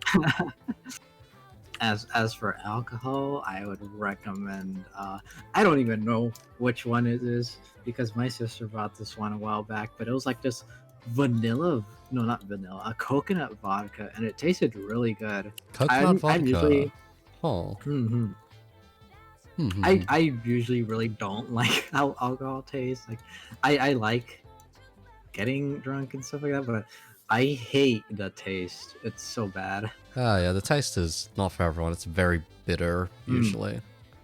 Yeah, I'll just power through it most of the time, but that's like the one that I felt like I'd actually like actively drink if I had the chance to. I can't though, because I'm 18. Man. Come to Australia. Man. Our drinking age is 18. Hell yeah. No, drinking culture over here is a lot more beer focused, so it's a bit depressing. I much prefer spirits. I normally go to only like 1 or 2 bars, of which are very Mm, spirits heavy or spirit forward instead. mm-hmm, But yeah, mm. lemonade. If lemonade's your preference, then the one alcohol I can recommend, of which I normally don't recommend to many people, is just Cool. go for gin. Gin. So I wanted to try gin, but I've never had the chance to. a I'm gonna tell my sister to get me some. I still need to try that one coffee thing you told me, the White Russian, I think it was. White Russian, or you can try an espresso martini. They're close to the Mm-hmm. same thing. I think it's just the amount of sweetness is slightly different. Mm. I see, I see. But yeah, Yeah, I gin, really want to try that. gin specifically, you're more or less just tasting lemonade. At least if you're having Alcoholic. if you're having a gin and tonic, it is basically just an alcoholic lemonade. Yeah, yeah. Uh, a funny story of because I don't drink too often because I'm young and stuff and I can't buy my own. So like, there's this one time where my sister bought a few drinks and then she didn't want hers. We had like three, I think. Oh, She didn't want her, so I just chugged them all down. oh god. And I think I suffered alcohol poisoning. I was streaming too, by the way. Oh, oh boy. I don't remember half of that stream, but what happened was that apparently I just kind of like I just knocked out in like at the half of the stream, and my sister was like, because I'm noisy when I'm drunk, so like she's like, "What is something happening?" And I was just like there with my head turned back, just facing the sky, and then yeah, she thought something was wrong with me. Uh, I threw up like 3 times on my sweater, and I had to throw it away. Oh man. Feels bad. What else happened? She was trying to put a new shirt on me, but I had it like halfway on, Oh. cause Oh. like yeah, I could not like see either. What else happened? I threw up on her sweater. Oh my god. Yeah. When it comes to alcohol, generally just pace yourself. If you go too fast, too quickly, then yeah, you get out of it really quickly. Like, It was fun though. Luckily for me, I did not have a hangover. In fact, I felt like I slept really great that morning. man, like, for myself, a recent incident with alcohol was when I was trying a new drink on Thursday. So, for me, 2 days ago, basically. And yeah, the name of the drink was the Suffering Bastard. It's, how does one put this? It was way too smooth a drink. To the point where I didn't realize how bloody alcoholic it was, because it was at least 2 shots every time I downed one. And normally with cocktails, I pace myself to a certain extent. And yeah, it was not very well paced that time. I downed 2 of them way too quickly, and I was just like, ah, shit. When I went back to read what I was writing during that stream, it was a case of, oh man. Oh god.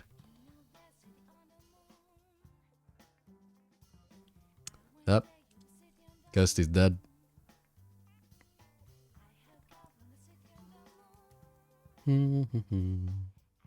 Huh.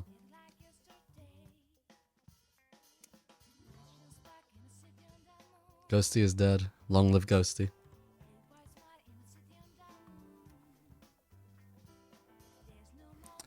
But yeah, Kai, you were definitely there for that. Good lord. You could hear me slurring by the end of it.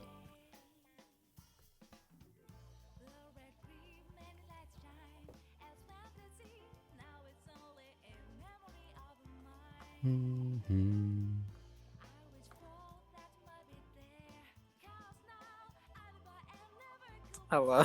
Hello, you're alive again. I am on my phone because my internet died. Oh yeah. Okay, let's see. But yeah. My experience with alcohol recently was drinking a Suffering Bastard. That thing's an interesting drink. It doesn't really taste like alcohol. It just tastes more like sweet ginger ale, essentially. Mm-hmm. And yeah, that had me dying by the end of a stream. Yeah, you were a suffering bastard. Yeah, slurring like hell. I was just like, Mm-hmm. I was like, man. Yeah, you seem like you were dying that day. No, that was a different time, I think. But yeah, Mm. this one was just like 2 days ago, pretty much. Mm-hmm. Kai, no, me slurring is not cute. Freaking hell. Man. Mm-hmm. But yeah, I'm not sure how I lived through that. At least you're alive. Yeah, at least. Alright. I don't really want to experience a hangover, but Eh, I'm lucky I haven't. you I hear they're experience a pretty awful. hangover. You experience a hangover once and you never want to do it again. However, you want to experience drinking again, so you do it, and you get the hangover So do anyway. it again. So yeah, it's the... There are ways to circumvent getting a hangover. It's usually just drink a lot of water while you're going about things. Isn't throwing up one of them too? Yep, that gets the alcohol straight out of your system. Yeah, I think that's what happened with. Most likely, anyhow. I'm back. Hey, welcome back. Anyhow, as for one last very, very final question, which I noted down but forgot that I noted down. How do you feel about the fact that Twitter doesn't crop shit anymore on mobile? Honestly, not really affected. I kind of just dealt with the crop, but I think it's really good, a really good change. Although I do feel like they could have just added a way to like change the crop instead of making it automatically. Yeah. But yeah, I feel like that'd be a much easier solution. But yeah. Fair enough. There are a lot of artists reposting their work, of which had been dealt with the crop, essentially. Yeah. Do you find I'm too lazy to do that. you're too lazy? No pieces you particularly want seen like it? Not really. Yeah. I might do that for like one or something, but other than that, not really. Fair enough. Anyhow, we've been going for about 3 hours now. It's been great having you on, though I think I talked a bit too much about my writing, but hey. I think it's interesting to listen to. Christ. Anyhow. But thank you for having me, Iko. Hey, you're the first full-on artist I've had on board. Oh, really? Yep, everyone else has either had art as something tangentially related or as this secondary discipline, pretty much. So yeah, I think it did open a lot of interesting discussions in creative mediums.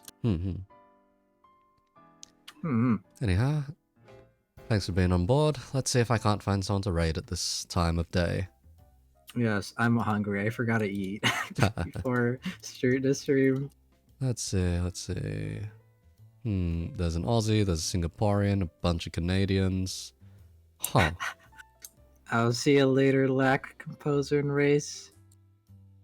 The Suchi again, huh? There's Cassiope. Oh, why not? I'll send some her away. After I hadn't interacted too much with that one before. And they're also drawn up by Hen, so why not? Oh. Wait, when are you getting your model? Has Hen started on it? I won't be using Hen as the artist for the model, because I see. I only came for them for the reference, because I was like, need a very good design, because I already had one guy which gave me an offer, of which I couldn't refuse, so yeah.